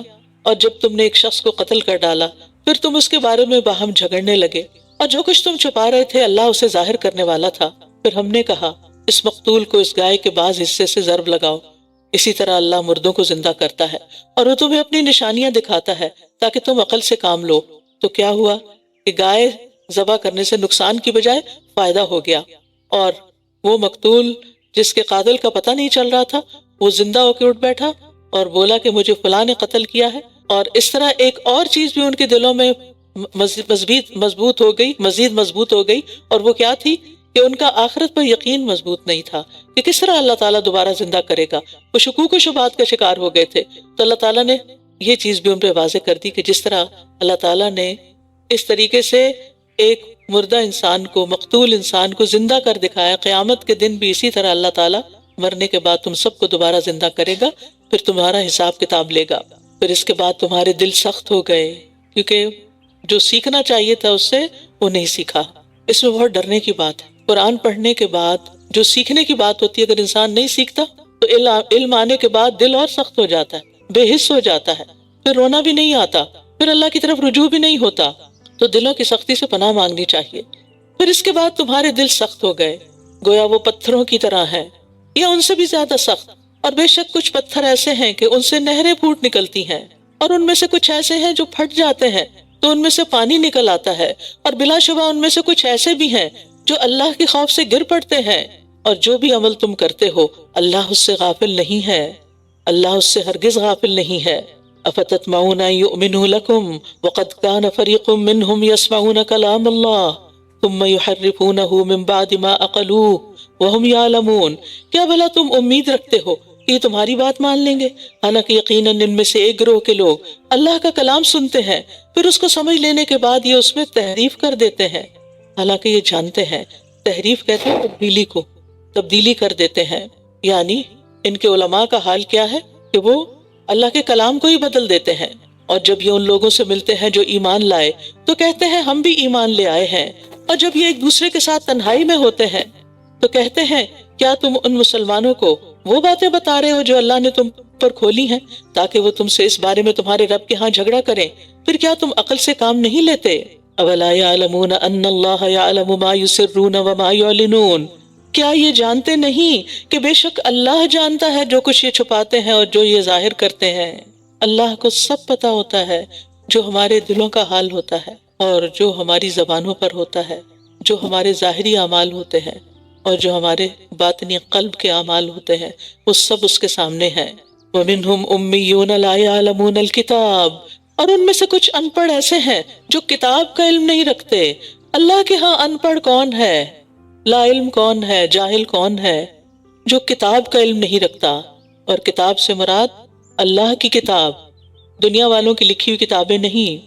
اور ان میں سے کچھ ان پڑھ ایسے ہیں جو کتاب کا علم نہیں رکھتے. تو بحیثیت مسلمان ہم میں سے ہر ایک کو یہ علم ہونا چاہیے. کس چیز کا علم؟ قرآن کا علم، کتاب کا علم. اور ان میں سے کچھ ان پڑھ ایسے ہیں جو کتاب کا علم نہیں رکھتے سوائے جھوٹی آرزوؤں کے، اور یہ صرف گمان سے کام لیتے ہیں. یعنی ایک وہ عقیدہ ہے جو اللہ نے اتارا ہے کہ کن کن چیزوں پر ایمان لانا اور کن باتوں پر عمل کرنا ضروری ہے، اور اس کے پیرالل انہوں نے اپنا ایک الگ دین بنا رکھا ہے جو ان کی خواہشات پر مبنی ہے، جو ان کے اپنے خیالات پر مبنی ہے، جس کی کوئی حقیقت نہیں ہے. تو ہلاکت ہے ان لوگوں کے لیے جو اپنے ہاتھوں سے کتاب لکھتے ہیں، پھر کہتے ہیں یہ اللہ کی طرف سے ہے. یہ ان کے علماء کا حال تھا تاکہ اس کے بدلے معمولی قیمت حاصل کر لیں. بس ہلاکت ہے ان کے لیے اس چیز کی وجہ سے جو ان کے ہاتھوں نے لکھی، اور ہلاکت ہے ان کے لیے اس چیز کی وجہ سے جو وہ کما رہے ہیں. اور وہ کہتے ہیں ہمیں گنتی کے چند دن کے سوا دوزخ کی آگ ہرگز نہ چھوئے گی. اب یہ ان کے عقیدے کا ایک اور بگاڑ تھا. آخرت پر ایمان میں ایک اور نقص تھا کہ وہ سمجھتے تھے کہ ہم چاہے شرک کریں، کچھ بھی کریں، تو بس ہم چونکہ اللہ کے پیارے ہیں، اللہ کے محبوب ہیں، لہٰذا ہمیں اول تو ہم آگ میں جائیں گے نہیں، اور اگر گئے بھی تو چند دنوں کے بعد نکال لیے جائیں گے. کہہ دیجئے کیا تم نے اللہ سے کوئی عہد لے رکھا ہے؟ تو اللہ اپنے عہد کی کبھی خلاف ورزی نہ کرے گا. یا تم اللہ کے بارے میں وہ بات کہتے ہو جس کا تم خود بھی علم نہیں رکھتے. بلا من کسب سیئۃ واحاطت به خطیئته فاولئک اصحاب النار هم فیہا خالدون. ہاں، جس نے کوئی برائی کمائی اور اس کے گناہ نے اسے گھیر لیا تو یہی لوگ آگ والے ہیں، یہ اس میں ہمیشہ رہیں گے. اور وہ لوگ اور جو لوگ ایمان لائے اور انہوں نے نیک عمل کیے وہی جنت والے ہیں، وہ اس میں ہمیشہ رہیں گے. اب آئندہ اس آیت میں بنی اسرائیل سے کیے ہوئے ایک پختہ وعدے کا ذکر ہے، بنی اسرائیل کے اپنے رب سے کیے ہوئے. وَإِذْ أَخَذْنَا مِيثَاقَ بَنِي إِسْرَائِيلَ لَا تَعْبُدُونَ إِلَّا اللَّهَ وَبِالْوَالِدَيْنِ إِحْسَانًا وَذِي الْقُرْبَى وَالْيَتَامَى وَالْمَسَاكِينِ وَقُولُوا لِلنَّاسِ حُسْنًا وَأَقِيمُوا الصَّلَاةَ وَآتُوا الزَّكَاةَ ثُمَّ تَوَلَّيْتُمْ إِلَّا قَلِيلًا مِّنكُمْ وَأَنتُم مُعْرِضُونَ. اور جب ہم نے بنی اسرائیل سے پختہ عہد لیا کہ تم اللہ کے سوا کسی کی عبادت نہ کرنا، اور ماں باپ، رشتہ داروں، یتیموں اور مسکینوں کے ساتھ حسن سلوک کرنا، اور لوگوں سے اچھی بات کہنا، اور نماز قائم کرنا اور زکوٰۃ ادا کرنا، تو تھوڑے لوگوں کے سوا تم سب اس عہد سے پھر گئے اور تم ہو ہی اعراض کرنے والے، منہ موڑنے والے. آج ہمارا حال کیا ہے؟ کیا ہمیں ان باتوں کا حکم نہیں دیا گیا کہ صرف ایک اللہ کی عبادت کریں، والدین کے ساتھ حسن سلوک کریں، رشتہ داروں سے اچھا سلوک کریں، یتیموں کے سر پہ ہاتھ رکھیں، مسکینوں کے لیے دوڑ دھوپ کریں، اور لوگوں سے بھلی بات کریں، کیونکہ الکلمۃ الطیبۃ صدقہ. لیکن آج ہمارے معاشرے میں کیا حال ہے؟ عقائد کا کیا حال ہے؟ عبادتوں کا کیا حال ہے؟ والدین کے ساتھ کیسا سلوک کیا جا رہا ہے؟ رشتہ داروں کے ساتھ کیسے تعلقات ہیں؟ یتیموں اور مسکینوں کا کتنا خیال ہے؟ اور بات کرتے ہوئے ہمارا انداز کیا ہوتا ہے؟ ہماری باتوں میں کتنی خوبصورتی ہے اور کتنے طنز اور کتنی چوٹیں اور کتنے تلخی. تو کیا واقعی ہم بھی اللہ کے احکامات پر عمل کر رہے ہیں؟ یہ تعلیمات، یہ احکامات صرف بنی اسرائیل کے لیے نہیں تھے، ان کی مثال دے کر ہمیں بھی سمجھایا جا رہا ہے. یہ سب ہمارے کرنے کے کام ہیں. لہٰذا قرآن پڑھ کر اپنا جائزہ لیتے جائیں کہ ہم ان میں سے کہاں کہاں کوتاہی کر رہے ہیں، اور ہم ان چیزوں میں جو ہمارے ویک ایریاز ہیں ان کو نوٹ بھی کریں تاکہ ان پر ہم اچھی طرح عمل کریں. فرمایا تھوڑے لوگوں کے سوا تم سب اس عہد سے پھر گئے اور تم ہو ہی اعراض کرنے والے. اور جب ہم نے تم سے پختہ عہد لیا تھا کہ تم اپنے لوگوں کا خون نہ بہانا اور نہ اپنے لوگوں کو اپنے گھروں سے نکالنا، تو تم سب نے اقرار کر لیا تھا اور تم اس بات کے گواہ ہو. یہاں ایک اور عہد کی بات ہو رہی ہے. پھر تم وہی لوگ ہو کہ اپنوں ہی کو قتل کرتے ہو اور اپنے ہی ایک گروہ کو ان کے گھروں سے نکال دیتے ہو. تم ان کے خلاف گناہ اور زیادتی کے ساتھ دوسروں کی مدد کرتے ہو، اور اگر وہ تمہارے پاس قیدی بن کر آئیں تو فدیہ دے کر انہیں چھڑا لیتے ہو، حالانکہ ان کا نکال دینا ہی تم پر حرام تھا. کیا تم کتاب اللہ کے کچھ حصے کو مانتے ہو اور کچھ کا انکار کرتے ہو؟ کیا تم اللہ کی کتاب کے کچھ حصے کو مانتے ہو اور کچھ کا انکار کرتے ہو؟ آج ہمارا حال کیا ہے؟ کیا ہم اللہ کی کتاب، ساری کتاب پر عمل کرتے ہیں، یا جو ہمیں پسند آئے وہ لے لیتے ہیں اور جو مشکل لگے اس کو چھوڑ دیتے ہیں؟ تو سن لیجئے پھر ایسے لوگوں کی سزا کیا ہے. پھر جو تم میں سے ایسا کرے اس کی سزا اس کے سوا اور کیا ہو سکتی ہے کہ دنیا کی زندگی میں رسوائی ہو، اور قیامت کے دن ایسے لوگ شدید ترین عذاب کی طرف لوٹائے جائیں. اور جو عمل تم کرتے ہو اللہ اس سے ہرگز غافل نہیں ہے۔ یہی وہ لوگ ہیں جنہوں نے آخرت کے بدلے دنیا کی زندگی خرید لی۔ یعنی ایسا کیوں ہوتا ہے کہ انسان اللہ تعالیٰ کی کتاب کے واضح احکامات کو جھٹلا دیتا ہے؟ کب ہوتا ہے ایسے؟ جب دنیا کو آخرت پر ترجیح دیتا ہے، دنیا کے فائدوں کی خاطر آخرت کا نقصان کرتا ہے، بس نہ ان سے عذاب ہلکا کیا جائے گا اور نہ ہی یہ مدد کیے جائیں گے۔ اور بے شک ہم نے موسیٰ کو کتاب دی اور اس کے بعد پے در پے کئی رسول بھیجے، اور ہم نے عیسیٰ ابن مریم کو واضح نشانیاں دیں اور روح القدس جبریل علیہ السلام کے ذریعے اس کی تائید کی۔ تو کیا پھر ایسا نہ ہوا کہ جب کبھی تمہارے پاس کوئی رسول ایسی چیز لے کر آیا جسے تمہارے نفس پسند نہ کرتے تھے تو تم نے تکبر کیا، پھر ایک گروہ کو تم نے جھٹلا دیا اور ایک گروہ کو تم قتل کرتے رہے۔ اور انہوں نے کہا ہمارے دل غلاف میں ہیں، بلکہ ان کے کفر کی وجہ سے اللہ نے ان پر لعنت کی ہے، لہٰذا یہ بہت کم ایمان لاتے ہیں۔ دل غلاف میں ہے یعنی ہمارے دلوں پہ پردہ ہے۔ یہ پردہ کیوں پڑتا ہے؟ جب انسان اللہ کی بات نہیں ماننا چاہتا، جب دل سخت ہو جاتا ہے، جب اللہ کی رحمت سے دور ہو جاتا ہے، جب اس پر اللہ کی پھٹکار پڑتی ہے، لہٰذا پھر انسان کو کم ہی عمل کرنا نصیب ہوتا ہے۔ اور جب اللہ کی طرف سے ان کے پاس ایک ایسی کتاب آ گئی جو اس کی تصدیق کرنے والی ہے جو ان کے پاس ہے، حالانکہ اس سے پہلے وہ کفر کرنے والوں کے خلاف فتح مانگا کرتے تھے، پھر جب ان کے پاس وہ چیز آ گئی جسے یہ پہچان گئے تھے تو انہوں نے اس کا انکار کر دیا، بس اللہ کی لعنت ہے انکار کرنے والوں پر۔ کتنی بری ہے وہ چیز جس کے بدلے انہوں نے اپنے آپ کو بیچ ڈالا کہ وہ اس کا انکار کرتے ہیں جو اللہ نے نازل کیا محض ضد کی بنا پر کہ اللہ اپنے بندوں میں سے جس پر چاہتا ہے اپنا فضل نازل فرما دیتا ہے، کہ اللہ اپنے بندوں میں سے جس پر چاہتا ہے اپنا فضل نازل فرماتا ہے تو وہ غضب پر غضب لے کر لوٹے، اور کافروں کے لیے رسوا کن عذاب ہے۔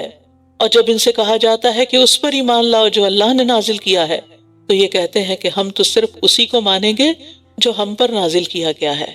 تو بات یہ نہیں ہوتی کہ ہم پہ نازل ہوا یا کس پہ نازل ہوا، بات یہ ہے کہ کس نے نازل کیا، کس کا حکم ہے۔ اسی لیے آپ نے متقین کی صفات میں پڑھا الذین یؤمنون بما انزل الیک وما انزل من قبلک، کہ وہ جو آپ اس پر ایمان لاتے ہیں جو آپ کی طرف نازل کیا گیا اور اس پر جو آپ سے پہلے نازل کیا گیا۔ تو بحیثیت مسلمان ہمارے اوپر لازم ہے کہ ہم پچھلی تمام کتابوں پر ایمان لائیں، اور بنی اسرائیل کے لیے لازم تھا کہ وہ محمد صلی اللہ علیہ وسلم پر ایمان لائیں اور قرآن مجید کو اللہ کی کتاب مانیں اور اس پر ایمان لائیں، لیکن انہوں نے کہا، صاف انکار کر دیا کہ ہم تو بس اسی کو مانیں گے جو ہم پر نازل کیا گیا، اور جو کچھ اس کے علاوہ ہے اس کا یہ انکار کرتے ہیں، حالانکہ وہ حق ہے اور اس کی تصدیق کرنے والا ہے جو ان کے پاس ہے۔ کہہ دیجئے اگر تم ایمان والے ہو تو اس سے پہلے اللہ کے نبیوں کو کیوں قتل کرتے رہے؟ اگر تم ایمان والے ہو تو اس سے پہلے اللہ کے نبیوں کو کیوں قتل کرتے رہے؟ اس سے کیا پتہ چلتا ہے کہ انسان کو حق کا متلاشی ہونا چاہیے، حق کی تلاش میں ہونا چاہیے۔ یہ نہیں سوچنا چاہیے کہ ہم تو صرف وہ مانیں گے جو ہمارے والدین مانتے تھے، ہمارے آبا و اجداد مانتے تھے، یا ہمارے بزرگوں کا دین تھا، یا ہمارے خاندان میں یہ رسمیں ہوتی تھیں، یا ہمارے بڑوں کا یہ عقیدہ تھا۔ ہمیں کس چیز کی تلاش ہونی چاہیے؟ سوچئے، کس چیز کی تلاش؟ حق کی تلاش۔ اور حق کہاں ہے؟ قرآن میں ہے، رسول اللہ صلی اللہ علیہ وسلم کی سنت میں ہے، ان کی سیرت میں ہے۔ لہٰذا ہمیں ہمارے لیے یہ معیار ہونا چاہیے اور خالی ذہن ہو کر قرآن کو سیکھنا چاہیے کہ مجھے اس سے ہدایت لینی ہے، کیونکہ ذالک الکتاب لا ریب فیہ ھدی للمتقین، یہ کتاب جس میں کوئی شک نہیں، یہ متقی لوگوں کو ہدایت دیتی ہے۔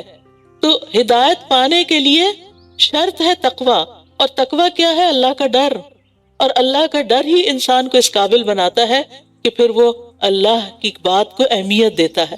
عام زندگی میں بھی آپ دیکھیے، آپ کو جس کا ڈر ہوتا ہے آپ اس کی بات مانتے ہیں۔ بچوں کو والدین کا جب ڈر ہوتا ہے تو کیا کرتے ہیں؟ والدین کی بات مانتے ہیں۔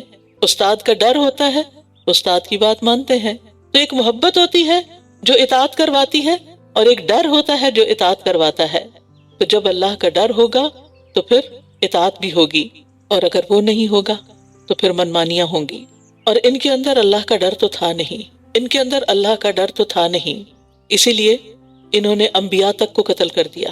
جو انہیں حق بات بتاتا اسی کو ختم کر دیتے، یعنی خود نہیں بدلتے تھے، کتاب کو بدل دیتے، خود نہیں بدلتے تھے، حق بتانے والے کو مار ڈالتے تھے۔ آج آپ دیکھیں کہ مسلمانوں کے اندر بھی یہ وبا کتنی عام ہو گئی ہے کہ جو عالم بھی حق بات کرتا ہے، لوگوں کو توحید پر لاتا ہے، لوگوں کو سنت کی پیروی کی تعلیم دیتا ہے، بعض اوقات اس کی جان خطرے میں ہوتی ہے، اور بے شمار لوگوں کو اس وجہ سے، اس سو کالڈ قصور کی وجہ سے مار دیا گیا۔ وَلَقَدْ جَاءَكُم مُوسَىٰ بِالْبَيِّنَاتِ ثُمَّ اتَّخَذْتُمُ الْعِجْلَ مِن بَعْدِهِ وَأَنتُمْ ظَالِمُونَ، اور یقیناً موسیٰ تمہارے پاس واضح نشانیاں لے کر آیا، پھر تم نے اس کے بعد بچڑے کو معبود بنا لیا، اور یوں تم ظلم کر رہے تھے، یعنی کھلے کھلے دلائل دیکھنے کے باوجود پھر تم نے وہ کیا جو نہیں کرنا چاہیے تھا۔ اب دیکھیں کہ بنی اسرائیل کچھ عرصہ پہلے ہی فرعونیوں سے نجات پا کر سمندر پار کر کے، جسے موسیٰ علیہ السلام کے ایک عصا کی وجہ سے ایک سڑک کی شکل میں بدل دیا گیا، اس پر پانی کے اوپر سڑک بن گئی، اس سے چلتے ہوئے نجات پا کر اللہ کی بے شمار نشانیاں دیکھ کر وہ صحرائے طی میں آئے تھے، اور یہاں آ کر انہوں نے پھر وہی کام کیا جو نہیں کرنا چاہیے تھا، پھر وہ اللہ کو بھول کر بچڑے کو خدا بنا بیٹھے۔ اور جب ہم نے تم سے پختہ عہد لیا اور کوہ طور کو تم پر بلند کیا اور حکم دیا کہ جو ہم نے تمہیں دیا ہے اسے مضبوطی سے پکڑ لو اور سنو، کہنے لگے ہم نے سن لیا اور ہم نے نافرمانی کی۔ انا للہ و انا الیہ راجعون۔ ایسے بھی لوگ ہوتے ہیں جو سنتے ہیں اور دل میں کہتے ہیں یہ تو نہیں ماننا، یہ تو ہم نہیں کر سکتے، یہ نہیں ہوگا۔ بنی اسرائیل بھی ایسے ہی تھے، سمعنا و عصینا۔ اس کے برعکس صحابہ نے کیا کہا تھا؟ سمعنا و اطعنا، ہم نے سنا اور ہم نے اطاعت کی، اور ان کے کفر کی وجہ سے ان کے دلوں میں بچڑے کی محبت پلا دی گئی تھی، ان کے کفر کی وجہ سے۔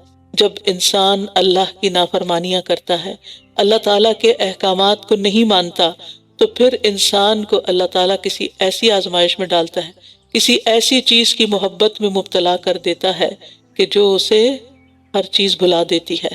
اپنے ہاتھوں سے بنایا ہوا بچڑا، اس کی اتنی شدید محبت کہ اس کی عبادت کرنے لگ گئے، اس کو معبود سمجھ لیا۔ ان کی عقل کو کیا ہو گیا تھا؟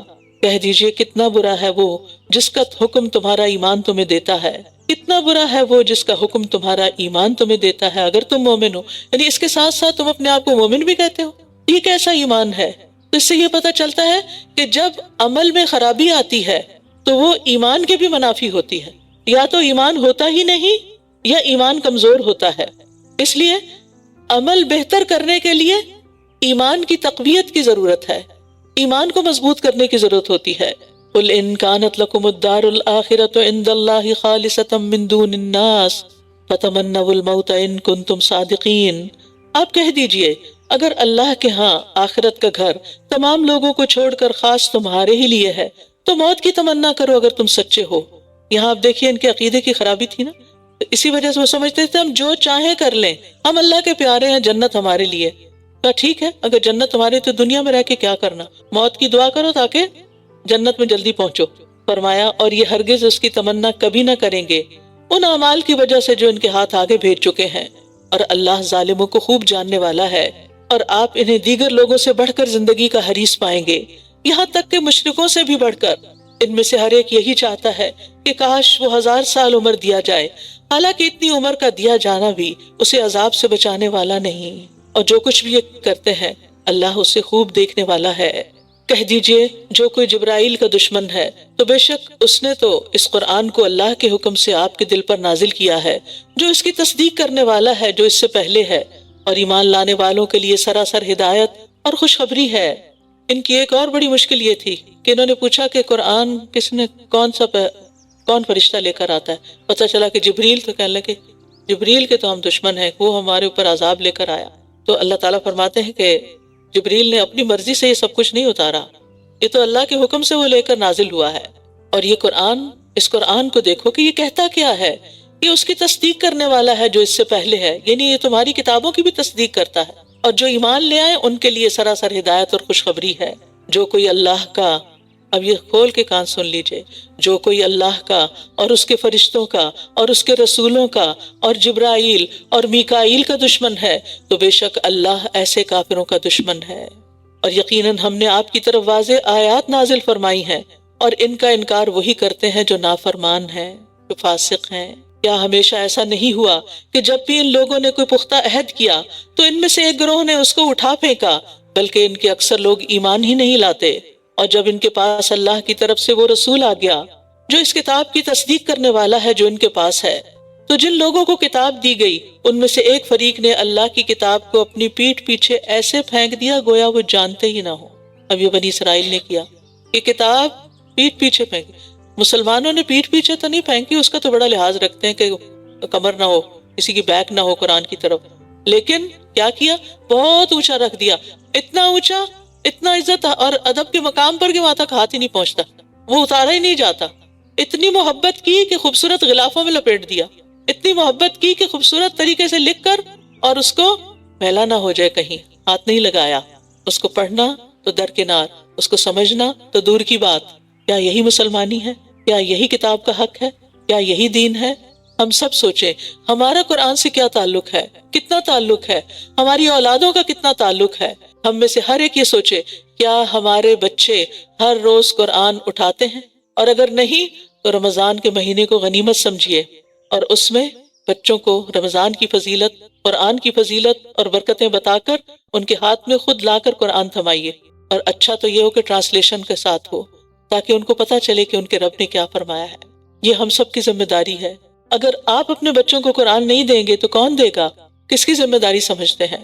کون آئے گا پھر جو ان کے لیے اس کتاب کو کھولے گا؟ لہٰذا میک شور کہ ہمارے بچے ہر روز قرآن پڑھنے والے ہوں. صرف ہفتے میں 2 دن 3 دن نہیں، جب وہ مسجد یا مدرسہ جاتے ہوں ہر روز پڑھنے والے ہوں، ساری زندگی پڑھنے والے ہوں. ہمیں ہر روز کھانے کی ضرورت رہتی ہے، ہمیں ہر روز ریمائنڈرز کی ضرورت ہوتی ہے. ہماری روح کو، ہمارے دل کو روحانی غذا کی ضرورت ہوتی ہے جو ہمیں قرآن ہی سے ملتی ہے.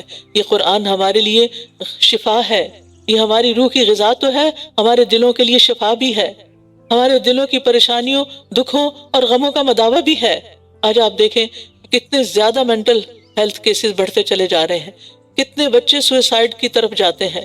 اکثر اب یہ اتنی نارمل سی بات ہوگی، کسی اسکول میں جا کے پوچھ لیں، کسی کلاس میں، بڑی کلاس میں جا کے پوچھ لیں کہ کیا سارے بچوں کی ذہنی صحت ٹھیک ہے. آپ بہت سے ایسے ملیں گے کہ جو بچے خود جا کے کہیں گے، اور شاید آپ سے خود بھی آ کے کہیں کہ ہمیں سوئسائڈل تھاٹس آتے ہیں، ہمیں خودکشی کے خیالات ہمارے دل میں آتے ہیں کہ اپنے آپ کو ختم کر دو. یہ کس چیز کا نتیجہ ہے؟ یہ کلام اللہ سے دوری کا نتیجہ ہے. اس کا علاج صرف قرآن میں ہے.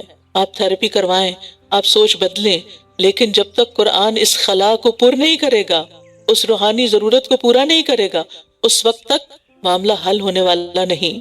تو بنی اسرائیل نے اللہ کی کتاب کو پس پش ڈال دیا، بھلا دیا، گویا کہ وہ ایگزسٹ ہی نہیں کرتی. اور کن چیزوں کے پیچھے پڑ گئے یہ بھی ذرا دیکھیے.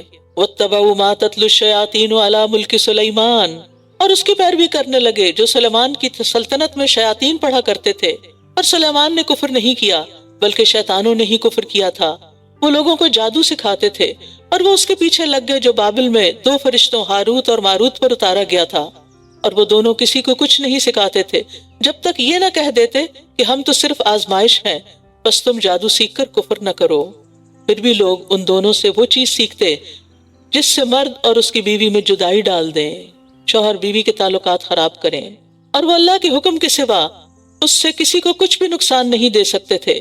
اور وہ ایسی چیز سیکھتے تھے جو ان کو نقصان پہنچاتی تھی اور فائدہ نہ دیتی تھی، حالانکہ وہ خوب جانتے تھے کہ جس نے اسے خریدا اس کا آخرت میں کچھ حصہ نہیں، اور یقیناً کتنی بری تھی وہ چیز جس کے بدلے میں انہوں نے اپنی جانوں کو بیچ ڈالا. کاش وہ جانتے ہوتے. تو بنی اسرائیل کا عام مرض کیا ہو گیا؟ کتاب اللہ کو جب چھوڑا تو پھر علاج کے لیے کس کے پیچھے لگ گئے؟ جادو ٹونے کے. آج آپ دیکھیں کہ لوگوں نے، ہم مسلمانوں نے کیا طریقہ اختیار کر لیا ہے. کسی بھی کام میں کوئی رکاوٹ آتی ہے، کوئی بھی زندگی میں مشکل آتی ہے تو پہلا خیال کیا آتا ہے؟ کسی نے کچھ کر دیا ہے، کسی نے کچھ کر دیا. ٹھیک ہے، جادو بہت عام ہو گیا ہے، لیکن ہر ایک نے کچھ کر نہیں دیا. تو اس لیے ہم سب کو بھی بہت احتیاط کی ضرورت ہے کہ ہم اپنے مسائل کا حل قرآن میں ڈھونڈیں، قرآن کی ہدایت کے ذریعے، نہ کہ صرف اس چیز کو سوچتے رہیں کہ ہم پہ جادو ہو گیا ہے، اور اگر واقعی ہو بھی گیا ہے تو اس کے علاج کے لیے صحیح طریقہ اختیار کریں. اس کے لیے الہدا نے ایک کتاب بھی چھاپی ہے، جادو حقیقت اور علاج. یہ آپ کو پڑھنی چاہیے، بک سٹور سے اویلیبل ہے، تاکہ ہم صحیح علاج کریں، صحیح رستے پر جائیں. کیونکہ جادو کے توڑ کے لیے بعض طریقے ایسے ہیں جو انسان کو کفر اور شرک تک پہنچا دیتے ہیں. بنی اسرائیل کے آپ دیکھیے خرابی کہ وہ جادو کیوں سیکھتے تھے اور جادو کیوں کرتے تھے؟ تاکہ شوہر بیوی کو الگ کریں. مثلاً کسی عورت پر دل آ گیا اب اس سے شادی نہیں کر سکتے کیونکہ آلریڈی شادی شدہ ہے، لہٰذا اب کیا کرو، اس کو کسی طرح اپنے میاں سے نفرت دلاؤ اور طلاق دلواؤ اور پھر اس کو اپنا لو۔ تو اس طرح کی بہت ساری خرابیاں اس معاشرے میں تھی۔ آج بھی آپ دیکھیں کہ بہت دفعہ ایسی خرابیاں سننے کو ملتی ہیں، لیکن یہ سب کچھ یعنی جادو کے ذریعے کوئی بھی کام نکلوانا، چاہے وہ جائز کام ہی کیوں نہ ہو، بعض لوگ جادو کا توڑ جادو سے کرواتے ہیں، وہ بھی طریقہ غلط ہے۔ کلام اللہ جو ہے وہ ہر چیز کی شفا ہے۔ کیا اللہ کے کلام سے بڑھ کر کوئی اور طاقتور کلام ہے؟ ہرگز نہیں۔ تو جادو میں تو آپ دیکھیں کہ جو جادوگر ہوتے ہیں عام طور پر شیاطین اور جنات وغیرہ کو پکارتے ہیں، اس میں پھر شرک بھی ہوتا ہے۔ اور اگر وہ وَلَوْ أَنَّهُمْ آمَنُوا وَاتَّقَوْا لَمَثُوبَةٌ مِّنْ عِندِ اللَّهِ خَيْرٌ لَوْ كَانُوا يَعْلَمُونَ، اور اگر وہ واقعی ایمان لے آتے اور تقوی اختیار کرتے تو ضرور اللہ کے ہاں اچھا ثواب پاتے، کاش وہ جانتے ہوتے۔ یا ایھا الذین آمنوا لا تقولوا راعنا وقولوا انظرنا واسمعوا وللکافرین عذاب علیم۔ اے لوگو جو ایمان لائے ہو، راعنا ہماری رعایت کیجئے، مت کہو، بلکہ انظرنا ہماری طرف نظر کیجئے کہا کرو، اور غور سے سنا کرو، اور انکار کرنے والوں کے لیے دردناک عذاب ہے۔ نبی صلی اللہ علیہ وسلم کی مجالس میں جب کوئی بات کسی کو سمجھ نہیں آتی تھی تو وہ نبی صلی اللہ علیہ وسلم کو متوجہ کرنے کے لیے کہتے، رائنا آپ ہماری رعایت کیجئے، ہمیں دوبارہ بتا دیجئے، ہمیں بات سمجھ نہیں آئی۔ اس لفظ کو جو اہل کتاب میں سے نبی صلی اللہ علیہ وسلم کی مجلس میں آتے وہ کیا کہتے، رائنا ہمارا گڈریا، ہمارا چرواہا۔ اللہ سبحانہ وتعالیٰ نے ان سے تو کلام ہی نہیں کیا، مسلمانوں کو کیا حکم دیا، تم یہ لفظ ہی بدل دو، وہ لفظ ہی نہ بولو کہ جس سے ایسی بات نکل رہی ہے کہ جو نبی صلی اللہ علیہ وسلم کی شان کے خلاف ہے۔ لہٰذا اس سے ایک بہت بڑی حکمت کی بات پتہ چلتی ہے کہ بعض اوقات ہم دوسروں سے لڑائی نہیں کر سکتے، اس میں بہت سا وقت ضائع ہو جاتا ہے۔ اس میں انسان کو یہ دیکھنا چاہیے کہ اس کا آلٹرنیٹ کیا ہے، یعنی دوسرے کو موقع ہی نہ دے، تم دوسروں کو موقع نہ دو۔ ما يود الذين كفروا من اهل الكتاب ولا المشركين ان ينزل عليكم من خير من ربكم والله يختص برحمته من يشاء والله ذو الفضل العظيم۔ اہل کتاب میں سے جن لوگوں نے کفر کیا وہ نہیں چاہتے، اور نہ مشرکین کہ تم پر تمہارے رب کی طرف سے کوئی خیر نازل کی جائے، یعنی وہ تمہارے حاسد ہیں، وہ تمہاری خیر کے متمنی نہیں ہے۔ اور اللہ جس کو چاہتا ہے اپنی رحمت کے ساتھ خاص کر لیتا ہے، اور اللہ بہت بڑے فضل والا ہے۔ زندگی میں اگر کوئی آپ سے حسد کر رہا ہو تو آپ کو کیا سوچنا چاہیے، پریشان نہیں ہونا چاہیے۔ کیوں؟ اس لیے کہ نعمتوں کا مالک اور نعمتیں دینے والا اللہ ہے۔ واللہ یختص برحمتہ من یشاء۔ نبی صلی اللہ علیہ وسلم کی نبوت پر حسد کرتے تھے وہ لوگ کہ بنی اسماعیل میں یہ پیغمبر کیوں آ گیا، بنی اسرائیل میں سے کیوں نہیں آیا، یہ تو اللہ کا فیصلہ ہے، یہ تو اللہ کی مرضی ہے۔ ان لوگوں کی مرضی پر اللہ تعالیٰ کو تو نہیں چلنا تھا، ہمیں اللہ کی مرضی کے مطابق ڈلنا ہوتا ہے۔ اور اس سے عام زندگی کا سبق کیا ہے کہ کوئی آپ کو کچھ بھی نقصان نہیں دے سکتا، ساری دنیا کے لوگ بھی جمع ہو جائیں تو آپ کا کچھ نہیں بگاڑ سکتے۔ اس لیے ایسی پریشانیوں سے باہر نکل آئیں کہ فلاں حاسد ہے، فلاں نظر لگا دیتا ہے، فلاں میرے پیچھے پڑا ہوا ہے۔ اپنا یقین مضبوط کریں کہ میرا اللہ پہ بھروسہ ہے، اللہ پہ توکل ہے، اللہ چاہے گا تو کوئی کچھ بھی نقصان نہیں دے سکے گا، کیونکہ واللہ ذو الفضل العظیم، اللہ بہت بڑے فضل والا ہے۔ اللہ سے اس کا فضل مانگا کریں۔ اللہم انی اسألک من فضلک ورحمتک فإنہ لا یملکھا الا انت۔ اللہ میں تجھ سے تیرا فضل اور رحمت مانگتی ہوں کیونکہ ان کا مالک تو ہی ہے۔ یعنی لوگوں کے رویوں سے بے نیاز ہو جائیں، لوگوں کی باتوں سے بے نیاز ہو جائیں، ہر مشکل میں رجوع اللہ کی طرف۔ بس آج کے بارے میں جو اہم ترین سبق ہم نے بس ایک سبق روز سیکھ لیں، 30 سبق 30 پاروں میں ہو جائیں گے، اور وہ کیا ہے کہ ہمیں ہر مشکل میں اللہ کی طرف رجوع کرنا ہے، سب سے پہلے اسی کو یاد کرنا ہے، سب سے پہلے اسی کی بارگاہ میں جانا ہے، اسی سے امیدیں رکھنی ہے، اسی سے ساری توقعات رکھنی ہے، اور اسی کی اطاعت کرنی ہے، وہ کام کرنے ہیں جس سے اللہ کی رحمت ہماری طرف متوجہ ہو۔ پھر اہل کتاب کو اس پر بھی اعتراض تھا کہ پہلی کتاب کی جگہ یہ اور کتاب کیوں آ گئی؟ فرمایا ما ننسخ من آیت او ننسها نأتی بخیر منها او مثلها۔ ہم جس آیت کو منسوخ کر دیتے ہیں یا اسے بھلوا دیتے ہیں تو ہم اس سے بہتر یا اس جیسی اور چیز لے آتے ہیں، تو ہم اس سے بہتر یا اس جیسی اور لے آتے ہیں۔ کیا آپ نہیں جانتے کہ بے شک اللہ ہر چیز پر پوری قدرت رکھنے والا ہے؟ اور خود قرآن کے اندر بھی ناسخ و منسوخ ہے کہ بعض احکامات پہلے آئے اور پھر اس کے بعد ان کو بلوا دیا گیا اور دوسرے احکامات آئے، تو اس پر بھی لوگوں کو اعتراض تھا تو اس کا بھی جواب دیا گیا ہے الم تعلم ان اللہ لہ ملک السماوات والارض وما لکم من دون اللہ من ولی ولا نصیر. اس آیت کو ہائی لائٹ کر لیں، اس آیت کا نمبر نوٹ کر لیں، اور جب دل پریشان ہو بلند آواز سے اس آیت کو پڑھیں. کیا آپ نہیں جانتے کہ بے شک آسمانوں اور زمین کی بادشاہت اللہ ہی کے لیے ہے، اور تمہارے لیے اللہ کے سوا نہ کوئی دوست ہے نہ کوئی مددگار. اصل مدد اللہ کی طرف سے آتی ہے. ومن نصر الا من عند اللہ، اور اصل دوست اور اصل مددگار تو اللہ ہی ہے. کیا آپ نہیں جانتے کہ بے شک آسمانوں اور زمین کی بادشاہت اللہ ہی کے لیے؟ جب اصل بادشاہ وہ ہے، جب مالک وہ ہے، تو پھر کوئی اور کیا دے سکتا ہے؟ پھر کسی اور کے در پہ کیا جانا؟ کسی اور سے بھیک کیوں مانگنا؟ کسی اور سے توقع کیوں رکھنا؟ لوگوں کے دل کس کے ہاتھ میں ہے؟ کس کے ہاتھ میں؟ اللہ کے ہاتھ میں ہے. لوگوں کی قسمت کس نے بنائی؟ اللہ نے بنائی. لوگوں کو پیدا کس نے کیا؟ اللہ نے کیا. لوگوں کو رزق کس نے دیا؟ اللہ نے دیا. لوگوں نے جانا کس کے پاس واپس ہے؟ اللہ کے پاس. تو پھر سب چیزوں کا مالک جب اللہ ہے تو پھر ہم اسی کو اپنا دوست اور مددگار کیوں نہ سمجھیں؟ اسی سے اپنا تعلق کیوں نہ مضبوط کریں؟ اسی کی فرما برداری کیوں نہ کریں؟ اسی کے بندے کیوں نہ بن جائیں؟ اور جس شخص کو یہ یقین ہو اس کی زندگی میں کوئی مایوسی نہیں آ سکتی، کیونکہ ہر چیز کا مالک میرا رب ہے، اور میں اس کو دن میں بھی اور رات میں بھی اور چھپے اور کھلے اور اونچے اور مخفی انداز میں پکار سکتی ہوں، اور وہ میری مدد کر سکتا ہے دن میں بھی اور رات میں بھی، سب کے سامنے بھی اور چھپا کر بھی. جو وہ جانتا ہے وہ کوئی بھی نہیں جانتا. لہٰذا مجھے اسی کا بن کر رہنا ہے، صرف اللہ کا بندہ بننا ہے، صرف اسی سے توقعات رکھنی ہے. ام تريدون ان تسألوا رسولكم كما سئل موسى من قبل ومن يتبدل الكفر بالایمان فقد ضل سواء السبیل. اے اہل ایمان، کیا تم بھی یہ چاہتے ہو کہ اپنے رسول سے اسی طرح کے سوال کرو جیسے سوال اس سے پہلے موسیٰ سے کیے گئے تھے؟ اور جو ایمان کو کفر سے بدل ڈالے تو یقیناً وہ سیدھے رستے سے بھٹک گیا. اہل کتاب میں سے بہت سے لوگ اپنے دلوں کے حسد کی وجہ سے یہ چاہتے ہیں کہ کاش تمہارے ایمان لانے کے بعد وہ تمہیں کافر بنا دے، تمہارا ایمان ہی چلا جائے. اس کے بعد کہ ان پر حق ظاہر ہو چکا ہے تب کیا کرو؟ کیا تم ان سے لڑائی کرو؟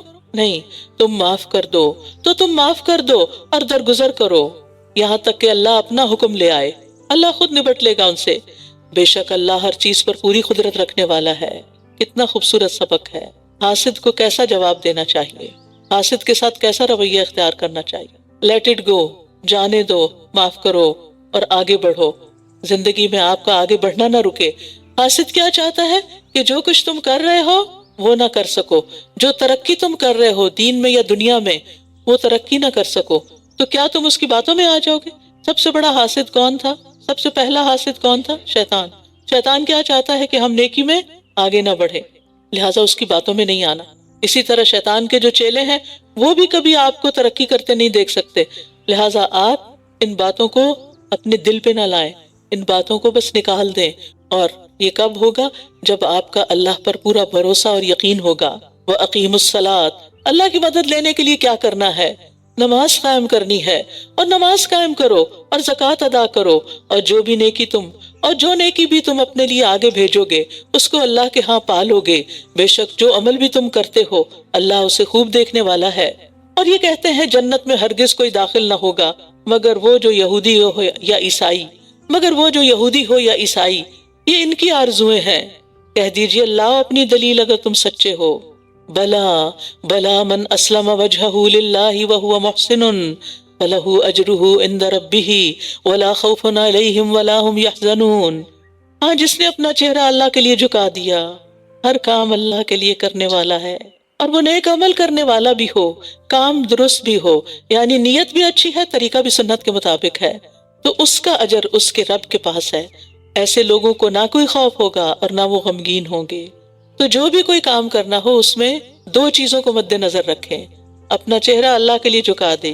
کیا مطلب کہ اللہ میں یہ کام صرف اور صرف آپ کے لیے کر رہی ہوں، یہ آپ کے لیے ہے، میرا یہ عمل آپ کے لیے. آج آپ نے دعا بھی سیکھی ہے نا، اللہم اجعل عملی کلہ صالحا واجعلہ لوجہک خالصا ولا تجعل لأحد فیہ شیئا. کہ اللہ میرے سارے عمل نیک ہوں اور آپ کے چہرے کی خاطر، یعنی اس کے بدلے مجھے آپ کے چہرے کا دیدار ملے.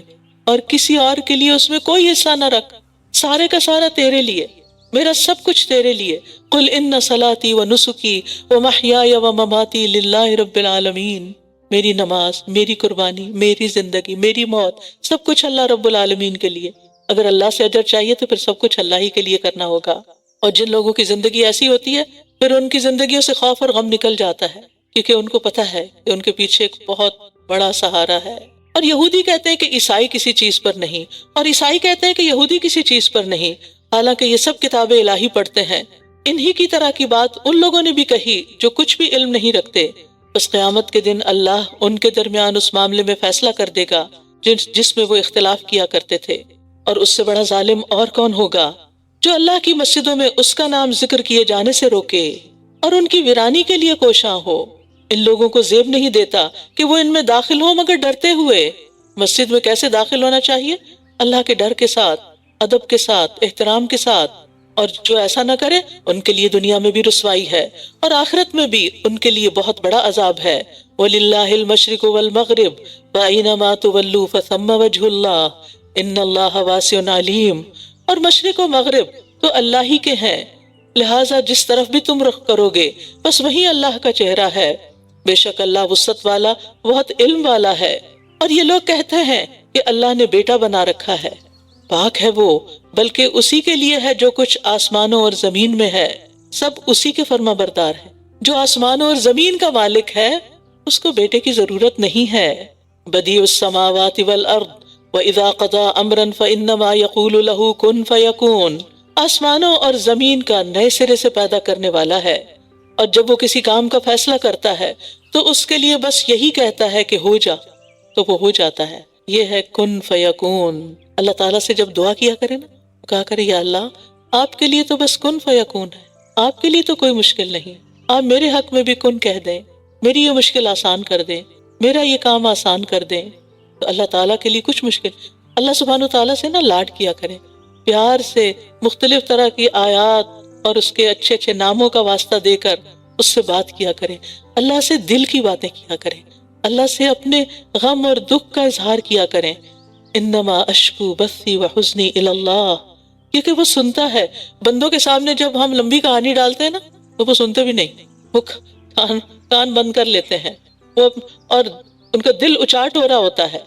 لیکن اللہ سبحانہ وتعالیٰ وہ تو ہماری آہیں بھی سنتا ہے، ہماری سسکیاں بھی سنتا ہے، ہمارے دل کے اندر اٹھنے والے خیالات تک کو جانتا ہے۔ لہٰذا اپنا رخ اللہ کی طرف کر لیں۔ اور جو لوگ علم نہیں رکھتے وہ کہتے ہیں کہ اللہ ہم سے کلام کیوں نہیں کرتا۔ سبحان اللہ، آپ اپنے آپ کو کیا سمجھتے ہیں؟ یا ہمارے پاس کوئی نشانی ہی آ جاتی۔ اسی طرح ان لوگوں نے جو ان سے پہلے تھے ایسی ہی بات کہی۔ ان سب کے دل آپس میں ملتے جلتے ہیں۔ بے شک ہم نے ان لوگوں کے لیے جو یقین رکھتے ہیں، بے شک ہم نے ان لوگوں کے لیے جو یقین رکھتے ہیں نشانیاں کھول کر بیان کر دی ہیں۔ انا ارسلناک بالحق بشیرا ونذیرا ولا تسأل عن اصحاب الجحیم۔ یقیناً ہم نے آپ کو حق کے ساتھ خوشخبری دینے والا اور ڈرانے والا بنا کر بھیجا ہے، اور آپ سے دوزخ والوں کے بارے میں نہ پوچھا جائے گا۔ یہاں ایک اہم بات کر دی گئی ہے جو قرآن مجید میں بارہا دہرائی جاتی ہے کہ نبی صلی اللہ علیہ وسلم نے خوشخبری بھی دی اور لوگوں کو ڈرایا بھی۔ یہی اعتدال کی راہ ہے۔ تربیت کا یہی اچھا طریقہ ہوتا ہے کہ محبت سے بات بھی کی جائے، اور اگر کوئی کام نہ کرے تو اس کے ساتھ فرم بھی ہوا جائے، اس کو خبردار بھی کیا جائے کہ اس کے اچھے کانسیکوینسز نہیں ہوں گے۔ جب ہم کہتے ہیں نا اللہ ہے بس پیار ہی پیار، تو یہ ایک غلط عقیدہ ہے۔ اللہ تعالیٰ پیار تو کرتا ہے، اس کی رحمت ہر چیز پر چھائی ہوئی ہے، لیکن وہ ناراض بھی ہوتا ہے، غضبناک بھی ہوتا ہے، وہ سزا بھی دیتا ہے۔ اس نے صرف جنت نہیں بنائی، اس نے جہنم بھی بنائی ہے۔ لہٰذا خوشخبری ہے کن کے لیے؟ جو اچھے کام کریں، اور ڈراوا ہے کن کے لیے؟ جو اس کی نافرمانیاں کریں۔ وَلَن تَرْضَىٰ عَنْكَ الْيَهُودُ وَلَا النَّصَارَىٰ حَتَّىٰ تَتَّبِعَ مِلَّتَهُمْ۔ اور یہود و نصارہ آپ سے ہرگز راضی نہ ہوں گے جب تک آپ ان کی ملت کی پیروی نہ کریں۔ کہہ دیجئے کہ بے شک اللہ کی ہدایت ہی اصل ہدایت ہے۔ قُلْ إِنَّ هُدَى اللَّهِ هُوَ الْهُدَىٰ۔ اور اگر علم آ جانے کے بعد آپ نے ان کی خواہشات کی پیروی کی تو آپ کے لیے اللہ سے بچانے والا نہ کوئی دوست ہوگا، نہ کوئی مددگار۔ بڑی ہی اہم بات یہاں کی گئی ہے کہ ہدایت اللہ کی طرف سے آتی ہے، کسی فرقہ واریت میں ہدایت نہیں ہوتی۔ ہدایت قرآن و سنت سے ملتی ہے۔ جو اللہ کی طرف سے خالص علم کے چشمے ہیں، جو ہمارے لیے وافر مقدار میں موجود ہیں، جو ہماری تمام ضروریات پوری کرتے ہیں۔ اور اگر کوئی شخص قرآن و سنت کو چھوڑ کر وَلَئِنِ اتَّبَعْتَ أَهْوَاءَهُمْ خواہشات کی پیروی کرتا ہے تو پھر اس کے بھٹک جانے، گمراہ ہونے میں کوئی شک نہیں۔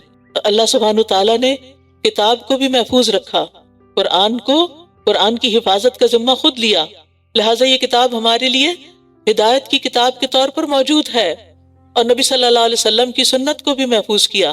اس لیے ان دونوں کو چھوڑ کر کسی اور چیز کی طرف جانے کی ضرورت نہیں، اور اگر گئے تو پھر کوئی اور کہیں سے مدد نہ ملے گی۔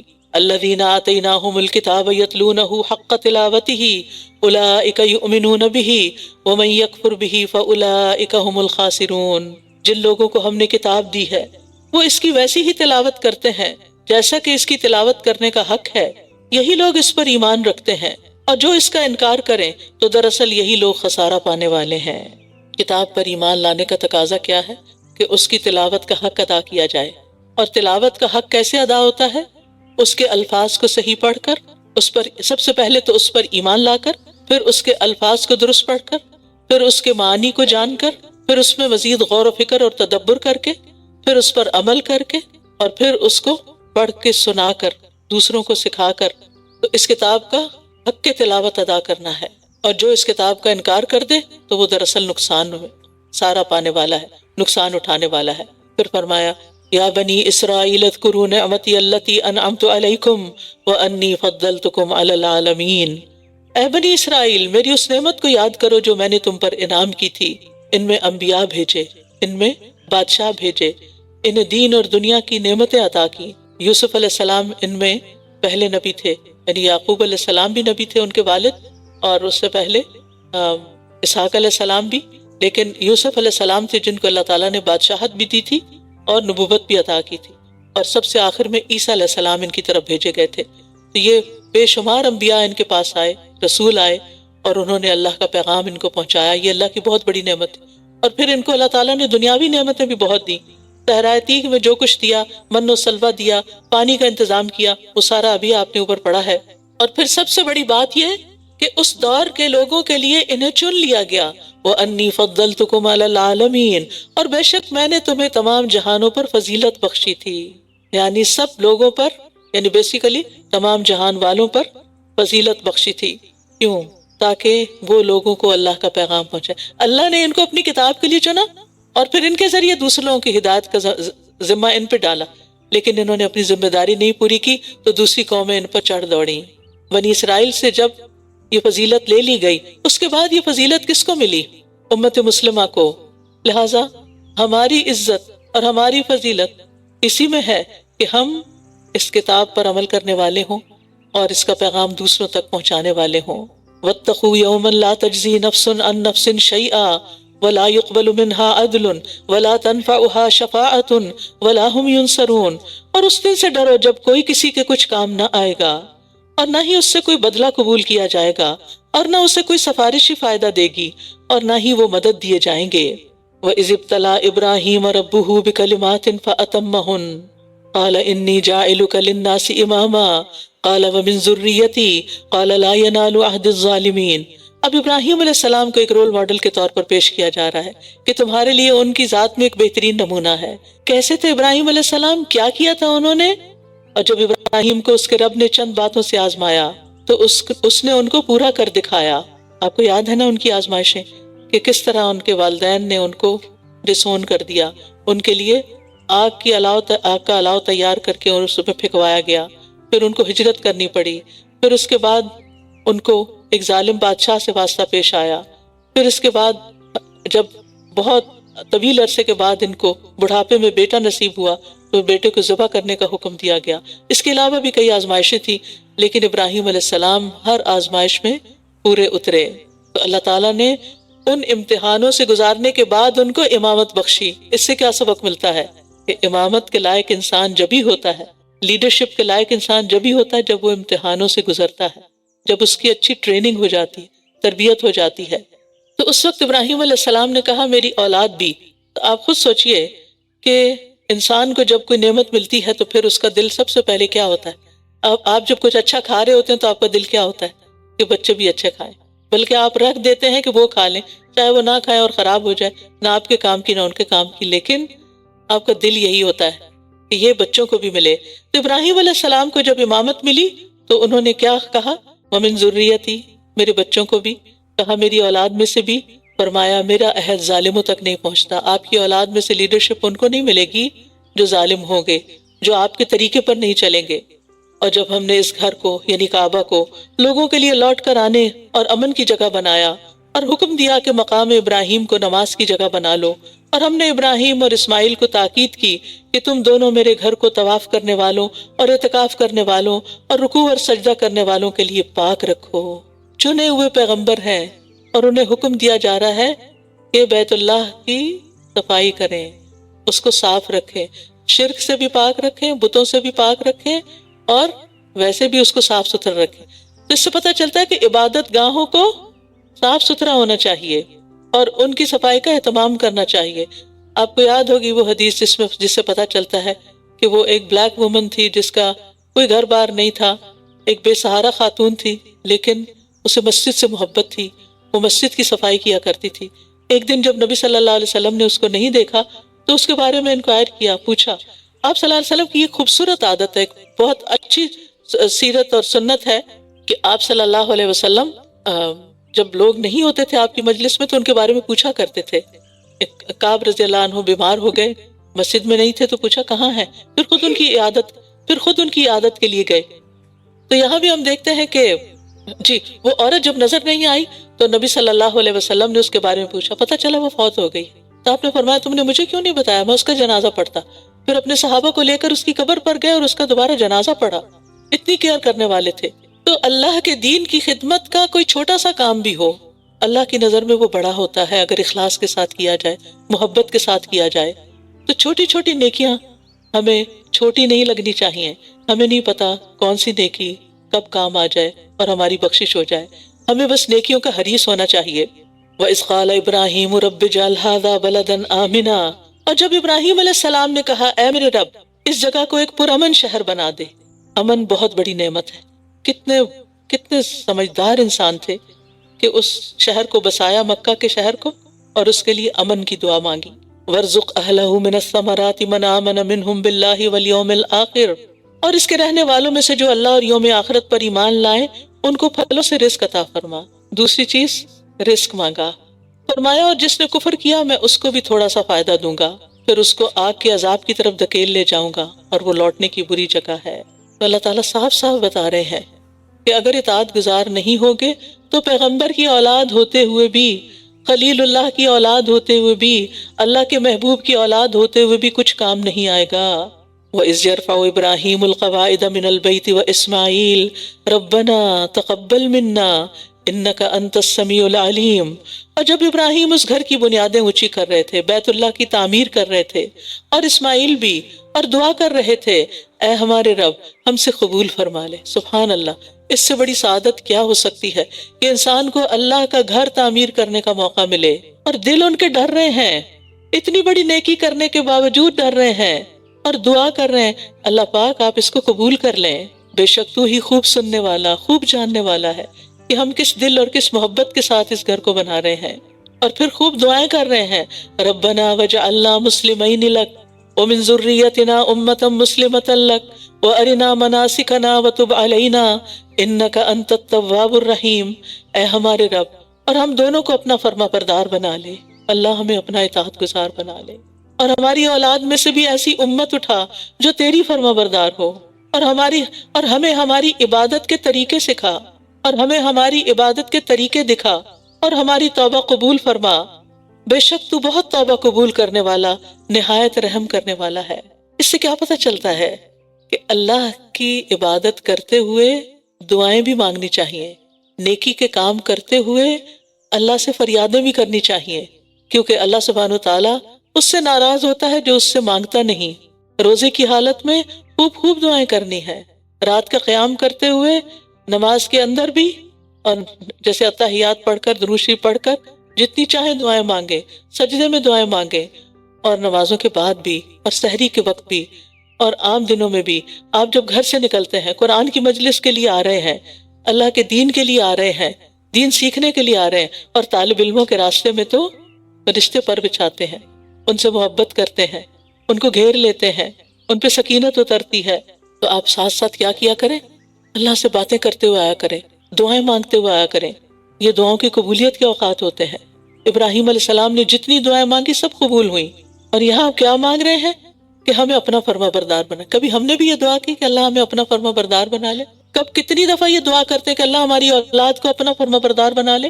یہ دعا اپنی دعا میں شامل کر لیں کہ اللہ ہمارے بچوں کو اپنا فرما بردار بنا لے، اور ہمیں ہماری عبادت کے طریقے سکھا۔ ہمیں تیری صحیح طرح عبادت کرنی نہیں آتی، ہمیں اس کا علم عطا کر، ہمیں وہ طریقے سکھا اور ہمیں دکھا۔ یہاں ارنا کا لفظ خاص توجہ کا حامل ہے کہ صرف کتاب پڑھ کے طریقہ نہیں آتا، استاد کی ضرورت ہوتی ہے۔ اسی لیے نبی صلی اللہ علیہ وسلم کے پاس جبریل علیہ السلام نے آ کر نماز پڑھنے کا باقاعدہ طریقہ بتایا، یعنی آپ صلی اللہ علیہ وسلم کے سامنے ڈیمونسٹریٹ کیا، اوقات بھی بتائے اور طریقہ بھی بتایا کہ رکوع کیسے کرنا ہے، سجدہ کیسے کرنا ہے، کہاں کیا پڑھنا ہے، یہ ساری چیزیں سکھائی گئی آپ کو۔ اور پھر آخر میں اللہ تعالیٰ کی 2 صفات کا ذکر کرتے ہیں کہ اللہ پاک آپ تواب بھی ہیں، رحیم بھی ہیں۔ تواب جو توبہ کرنے والوں پر مسلسل مہربان ہوتا رہتا ہے، گناہ کرنے والوں کے گناہ معاف کر دیتا ہے۔ جو بھی اللہ سے سچی توبہ کرتا ہے اللہ تعالیٰ اس پر مہربان ہو جاتا ہے اور ان کو پھر مزید توبہ کی توفیق دیتا ہے اور ان کے گناہوں سے درگزر کرتا ہے۔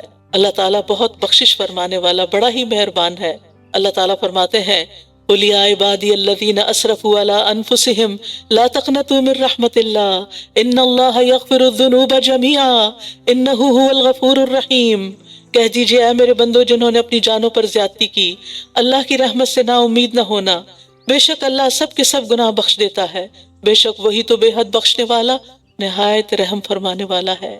اس لیے ہم میں سے کوئی بھی مایوس نہ ہو، جتنے بھی بڑے گناہ ہوں، جتنے بھی زیادہ ہوں، سب معاف ہو جائیں گے۔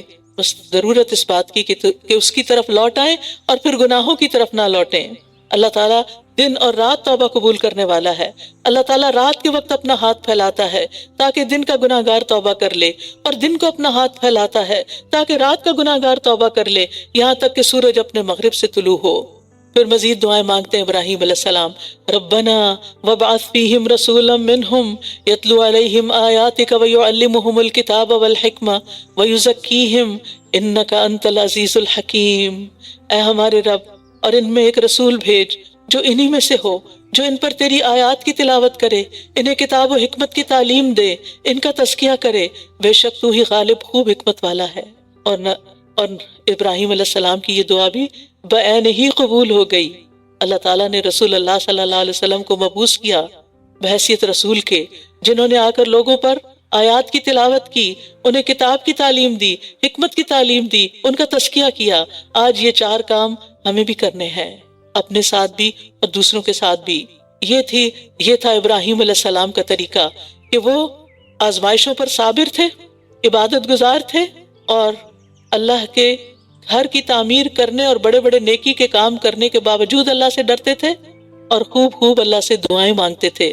ہمارے اندر بھی یہی کردار ہونا چاہیے، اور ہمیں صرف اپنے لیے نہیں، صرف اپنے بچوں کے لیے نہیں، بچوں کے بچوں اور نسلوں کے لیے بھی دعائیں کرنی ہیں کہ اللہ ان کو فتنوں کی سرزمین پر ثابت قدمی عطا کر، ان کے اندر ایمان کا نور بھر دے، ان کے ایمان کی حفاظت فرما۔ وَمَن يَرْغَبُ عَن مِّلَّةِ إِبْرَاهِيمَ إِلَّا مَن سَفِهَ نَفْسَهُ۔ یہ ہے نا ابراہیم علیہ السلام کا طریقہ، اور اس طریقے سے جو منہ پھیرے اس کا کیا حال ہے۔ اور کون ہے جو ابراہیم کے طریقے سے بے رغبتی کرے؟ اس طریقے کو کون چھوڑے گا سوائے اس کے جس نے خود کو حماقت میں مبتلا کر لیا ہو، اور ہم نے اس کو دنیا میں بھی چن لیا تھا، اور یقیناً آخرت میں بھی وہ ضرور صالحین میں سے ہوگا۔ اللہ نے ابراہیم علیہ السلام کو دنیا اور آخرت کی بھلائیاں نصیب کر دیں۔ اذ قال له ربه اسلم قال اسلمت لرب العالمین۔ جب اس کے رب نے اس سے فرمایا فرما بردار ہو جا، تو اس نے کہا میں تمام جہانوں کے رب کے لیے فرما بردار ہو گیا۔ ساری دنیا جہان، سارے جہان اللہ کے آگے جھکے ہوئے ہیں، سب اس کی عبادت کرتے ہیں، سب اس کے آگے سجدہ ریز ہیں، سب اس کی تسبیح کرتے ہیں، سب اس کے بتائے ہوئے طریقے پر چلتے ہیں، تو میں بھی اسی طریقے پر چلوں گا جو رب کا بتایا ہوا ہے۔ ابراہیم علیہ السلام نے فوراً ہی اپنا آپ اللہ کے سپرد کر دیا، اسلمت لرب العالمین۔ ہم کیا کہتے ہیں قرآن پڑھتے ہوئے؟ ہمیں بھی یہی کہنا ہے اسلمت لرب العالمین، کہ مجھے بھی اپنے رب کی فرما برداری کرنی ہے۔ ابراہیم علیہ السلام دنیا سے جاتے ہوئے اپنے بچوں کو کیا تلقین کرتے ہیں؟ وَوَصَّى بِهَا إِبْرَاهِيمُ بَنِيهِ وَيَعْقُوبُ يَا بَنِيَّ إِنَّ اللَّهَ اصْطَفَىٰ لَكُمُ الدِّينَ فَلَا تَمُوتُنَّ إِلَّا وَأَنتُم مُّسْلِمُونَ۔ اور اسی بات کی وصیت ابراہیم اور یعقوب نے اپنے بیٹوں کو کی، اے میرے بیٹو، بے شک اللہ نے تمہارے لیے یہ دین چن لیا ہے، بس تمہیں ہرگز موت نہ آئے مگر اس حال میں کہ تم فرما بردار ہو۔ آج سوچئے ہم اپنے بچوں کے لیے کیا ول بنا کے جا رہے ہیں۔ ہمیں کس بات کی فکر ہے کہ ہمارے بعد ہمارے مال کا کیا ہوگا، ہماری پراپرٹی کا کیا ہوگا، ہمارے بچوں کا کیا ہوگا۔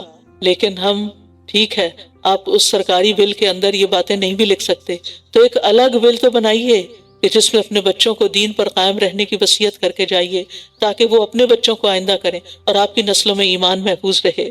کیا تم اس وقت موجود تھے جب یعقوب کی موت کا وقت قریب آیا؟ جب اس نے اپنے بیٹوں سے پوچھا تم میرے بعد کس کی عبادت کرو گے؟ انہوں نے کہا ہم آپ کے معبود اور آپ کے باپ دادا ابراہیم اور اسماعیل اور اسحاق کے معبود کی عبادت کریں گے، جو ایک ہی معبود ہے اور ہم اسی کے فرما بردار ہیں۔ وَنَحْنُ لَهُ مُسْلِمُونَ تِلْكَ أُمَّةٌ قَدْ خَلَتْ لَهَا مَا كَسَبَتْ وَلَكُمْ مَا كَسَبْتُمْ وَلَكُمْ مَا كَسَبْتُمْ وَلَا تُسْأَلُونَ عَمَّا كَانُوا يَعْمَلُونَ۔ وہ ایک جماعت تھی جو گزر چکی، جو اس نے کمایا اسی کا ہے اور جو تم نے کمایا تمہارے لیے ہے، اور تم سے ان اعمال کے بارے میں سوال نہیں کیا جائے گا جو کچھ وہ کیا کرتے تھے۔ ان کے اعمال کی ذمہ داری ان پر اور ہمارے اعمال کی ذمہ داری ہم پر۔ اور یہ کہتے ہیں تم یہودی یا عیسائی ہو جاؤ تو ہدایت پا جاؤ گے، کہہ دیجئے بلکہ ہم تو ابراہیم کا دین اختیار کریں گے جو یکسو تھے اور مشرکین میں سے نہ تھے۔ تم سب کہو قولو قولو، تم سب کہو ہم اللہ پر ایمان لائے اور اس پر جو ہماری طرف نازل کیا گیا، اور اس پر بھی جو ابراہیم اور اسماعیل اور اسحاق اور یعقوب اور اس کی اولاد کی طرف نازل کیا گیا، اور جو موسیٰ اور عیسیٰ کو دیا گیا، اور جو تمام انبیاء کو ان کے رب کی طرف سے دیا گیا۔ ہم ان میں سے کسی ایک کے درمیان کچھ بھی فرق نہیں کرتے اور ہم اسی کے فرما بردار ہیں۔ قرآن کا بعض حصہ بعض کی تفسیر ہے، وہ جو شروع میں ہم نے پڑھا نا، وَيُؤْمِنُونَ الَّذِينَ يُؤْمِنُونَ بِمَا أُنزِلَ إِلَيْكَ وَمَا أُنزِلَ مِن قَبْلِكَ، یہ اس کی تفصیل ہے۔ وَإِنْ آمَنُوا بِمِثْلِ مَا آمَنْتُمْ بِهِ فَقَدْ اهْتَدَوْا، پھر اگر یہ بھی اسی طرح ایمان لائیں جیسے تم ایمان لائے اور جیسے صحابہ ایمان لائے تو یقیناً یہ ہدایت پا گئے، اور اگر یہ منہ پھیر لیں تو بے شک یہ مخالفت پر تل گئے ہیں۔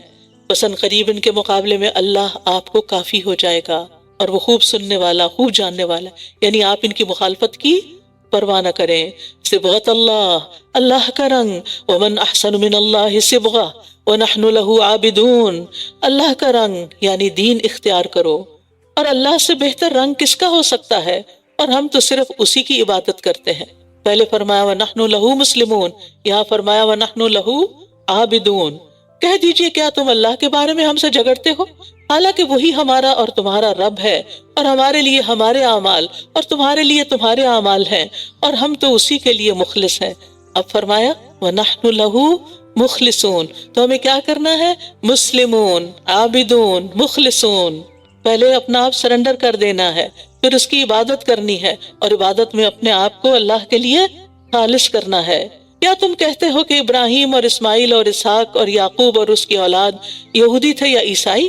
کہہ دیجئے کیا تم زیادہ جانتے ہو یا اللہ اور اس سے بڑھ کر ظالم اور کون ہوگا جو اس گواہی کو چھپا لے جو اللہ کی طرف سے اس کے پاس ہو، اور جو کچھ تم کرتے ہو اللہ اس سے ہرگز غافل نہیں۔ تِلْكَ أُمَّةٌ قَدْ خَلَتْ لَهَا مَا كَسَبَتْ وَلَكُمْ مَا كَسَبْتُمْ وَلَا تُسْأَلُونَ عَمَّا كَانُوا يَعْمَلُونَ۔ یہ ایک جماعت تھی جو گزر چکی، جو اس نے کمایا اسی کا ہے، اور جو تم نے کمایا تمہارے لیے ہے، اور تم سے اس کے بارے میں سوال نہیں کیا جائے گا جو کچھ وہ کیا کرتے تھے۔ جو انہوں نے کیا وہ ان سے پوچھا جائے گا۔ بہت سے لوگ تاریخی واقعات کو موضوع بحث بنا کر آپس میں لڑتے جھگڑتے رہتے ہیں، کسی کو گالیاں دیتے ہیں، کسی کی بہت زیادہ تعریف کرتے ہیں۔ ہمیں ایسے معاملات میں خاموش رہنا چاہیے۔ جو ہو چکا تو ہو چکا، جو گزر گیا تو گزر گیا۔ انہوں نے جو کیا ہم سے نہیں پوچھا جائے گا۔ ہم سے یہ نہیں پوچھا جائے گا کہ تم نے فلاں کو گالی کیوں نہیں دی تھی، اور ہم سے یہ نہیں پوچھا جائے گا کہ تم نے فلاں کی مدح میں زمین آسمان کے کلابے کیوں نہیں ملائے تھے۔ اور یہاں بھی آپ دیکھیں کہ جو آخر میں بات کہی گئی وہ کیا ہے؟ اللہ کا رنگ اور صحابہ جیسا ایمان۔ ٹھیک ہے، اللہ کا رنگ، صحابہ جیسا ایمان۔ لہٰذا اسی کی ہم نے کوشش کرنی ہے، اور اسی کے لیے ہم نے قرآن پڑھنا ہے تاکہ ہمارے اوپر بھی اللہ کا رنگ آ جائے، اور اللہ سے بڑھ کر رنگ کس کا اچھا ہے۔ ہم دوسروں کے رنگ میں رنگنے کی کوشش کرتے ہیں اپنے آپ کو، تاکہ اپنے آپ کو وہاں اکاموڈیٹ کر سکیں، ایڈجسٹ کر سکیں، ان کی پسند کے بن جائیں۔ لیکن کیا واقعی آپ پسند کے بن گئے؟ نہیں، دنیا کی پسند کا بننا بڑا مشکل کام ہے، لیکن اگر آپ اللہ کے فرما بردار بنیں گے اور اللہ کے رنگ میں رنگیں گے تو اللہ کے محبوب بن جائیں گے۔ اللہ تعالی ہمیں اس کی توفیق عطا فرمائے۔ پیچھے بک سٹور ہے جس میں آپ کو جیسے آج ہم نے والدین پر احسان کی بات پڑھی، تو یہ والدین ہماری جنت ایک کتاب ہے، ہم بھی اس کو پڑھ کے دیکھیں کہ ہم نے اپنے والدین سے یہ سلوک کیا، اور ہم اپنے بچوں کو بھی بتائیں کہ والدین کے حقوق کیا ہیں۔ وآخر دعوانا ان الحمد للہ رب العالمین، سبحانک اللہم وبحمدک، اشہد ان لا الہ الا انت، استغفرک واتوب الیک۔